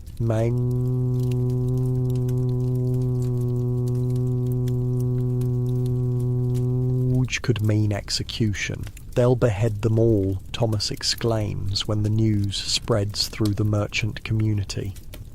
The British refuse to hand over their citizens to the Chinese legal system. Instead, the sailors are tried in a British court, receiving what the Chinese view as a laughably light sentence. Lin, furious at this defiance, takes drastic action. He orders all Chinese servants to leave the foreign quarter and forbids the sale of food to the British. "He's trying to starve us out," Thomas says grimly, "forces our hand." With tensions escalating daily, British ships fire on Chinese war junks in what will later be called the Battle of Kowloon, the first military engagement of what's about to become the First Opium War. You stand on the deck of your ship, watching the smoke rise from the battle in the distance. This trade dispute over drugs has just become something much larger, a clash between empires with vastly different worldviews and power dynamics. And you, along with every other merchant in Canton, are caught in the middle of what will become one of the most consequential conflicts of the century. War, Thomas says quietly beside you, over opium. Who would have thought? But of course, it's about more than just opium. It's about sovereignty, trade rights, diplomatic equality, all the complex issues that arise when two powerful civilizations collide. And as night falls over Canton, neither you nor anyone else can predict just how dramatically this war will reshape China, Britain, and the balance of power in Asia for the next century. The news arrives on your desk like a death sentence. 23 more cases yesterday, High Magistrate, your assistant says quietly, placing the report before you. 3 dead from overdose. 1 entire family sold their ancestral home for opium money. You rub your temples, feeling the weight of your official hat, the symbol of your rank in the Qing bureaucracy. Outside your window, Canton continues its business in the pale morning light, the same Canton you've sworn to protect as a regional magistrate. The year is 1838 and you're drowning in reports of opium. What began as a trickle has become a flood that threatens to sweep away the very foundations of Chinese society. Any more seizures? You ask. Your assistant shakes his head. The smugglers are getting smarter. They're bribing the Coast Guard now. Of course they are. The corruption spreads as fast as the addiction itself. You rise from your desk and walk to the window. From here you can see the foreign quarter, the 13 factories where the British, Americans and other foreigners conduct their business. Beyond that, the Pearl River, crowded with ships from around the world. It wasn't always like this. You remember when foreign trade was manageable, controlled through the Kohong, the guild of Chinese merchants authorized to deal with foreigners. The system worked for centuries. Foreigners stayed in their designated area, followed Chinese laws, and trade benefited everyone. But opium changed everything. Another report from Fujian province. Your assistant continues, handing you another scroll. The governor estimates 1 in 4 adult males now smokes opium. 1 in 4. The number stuns you. In some coastal villages it's even worse. Entire male populations addicted, unable to work, spending every copper coin on the drug. And the silver, your assistant's expression darkens, continuing to flow out. Exchange rates are rising weekly. This might be the most dangerous aspect of all. For centuries, China's economy has run on silver. Now, so much silver is leaving the country to pay for opium that the entire economic system is under threat. You've seen the effects firsthand. Last week you visited a village where farmers couldn't afford seed for the next planting season because the price in silver had risen so high. If this continues, famine isn't far behind. The emperor is aware, you ask? Very. There are rumours he's appointing a special commissioner. You've heard these rumours too. Emperor Daoguang is known to be deeply troubled by the opium crisis. Unlike some of his predecessors who lived in blissful isolation in the Forbidden City, Daoguang seems to understand the existential threat opium poses. Later that day, you attend a meeting of local officials at the governor's compound. The mood is grim. One after another, officials report on the spread of opium addiction in their districts. My Coast Guard seized 3 small boats last week, says a maritime official. Over 200 pounds of opium bound for inland distribution. That's nothing, scoffs another. For every boat you catch, 20 slip through. An older official speaks up. In my 50 years of service, I've never seen a threat like this. The barbarians are waging war on us without firing a shot. There's murmured agreement around the table. You notice some officials shifting uncomfortably. Those who you suspect are taking bribes from smugglers. What do we do? Someone finally asks. We've banned it repeatedly. The Emperor's decrees mean nothing if we cannot enforce them. The governor, a thin man with a wispy beard, looks around the table. I've received word from Beijing. The emperor is indeed appointing a special commissioner with extraordinary powers, Lin Zexu, the viceroy of Huguang. A ripple of surprise runs through the room. Lin Zexu is known throughout the bureaucracy as incorruptible, intelligent, and effective, a true Confucian scholar official of the old school. When does he arrive, you ask? "Spring," the governor replies, and he comes with the emperor's full authority. As the meeting disperses, an older colleague pulls you aside. "You've been to the foreign quarter, haven't you? Speak their devil language?" You nod cautiously. "Unlike most officials, you've made it a point to learn some English and to understand how the foreigners think." "Lin will need men who understand the barbarians," he says. "Be ready." The months pass, and the situation only worsens. The streets of Canton now feature a new, haunting sight. Opium addicts in the final stages, their bodies wasted, skin hanging from bones, eyes hollow and desperate. You remember one man particularly, a scholar who once wrote beautiful poetry. Now he lies in an alley, pipe in hand, his talented fingers stained yellow, his mind lost in opium dreams. For him, the Middle Kingdom has already fallen. Spring arrives with peach blossoms and a flurry of activity. Commissioner Lin enters Canton with all the ceremony befitting his rank, drums, banners, and a procession of guards and officials stretching half a mile. You're summoned to his temporary residence the very next day. Lin Zexu is not what you expected. In place of an imposing figure, you find a slight, scholarly man with bright, intelligent eyes that seem to look straight through you. "You speak the barbarian tongue?" he asks without preamble. "Some, Excellency. Enough to communicate." Lin nods, gesturing to a chair. "Tell me what you've observed." For the next hour, you detail everything you've seen of the opium trade, the smuggling networks, the corruption, the addiction, the economic damage. Lin listens intently, occasionally making notes with a brush. When you finish, he sits in silence for a long moment. "The Emperor has given me a clear mandate," he finally says. "End the opium trade by any means necessary." The steel in his voice leaves no doubt that he means exactly what he says. "I will need men I can trust," he continues. "Men who cannot be bought. Will you serve directly under me?" It's a dangerous assignment. You'll make powerful enemies among corrupt officials and opium merchants, but you bow your head anyway. "It would be my honor, Excellency." What follows is a whirlwind of activity. Lin moves with astonishing speed and determination. Within days, he's arrested prominent Chinese opium dealers. Some are executed publicly as a warning, others are sent to exile in the harsh western frontier. But Lin knows the source of the problem lies with the foreign merchants who bring the opium to China's shores. He summons the Hong merchants, the Chinese middlemen who deal with foreigners.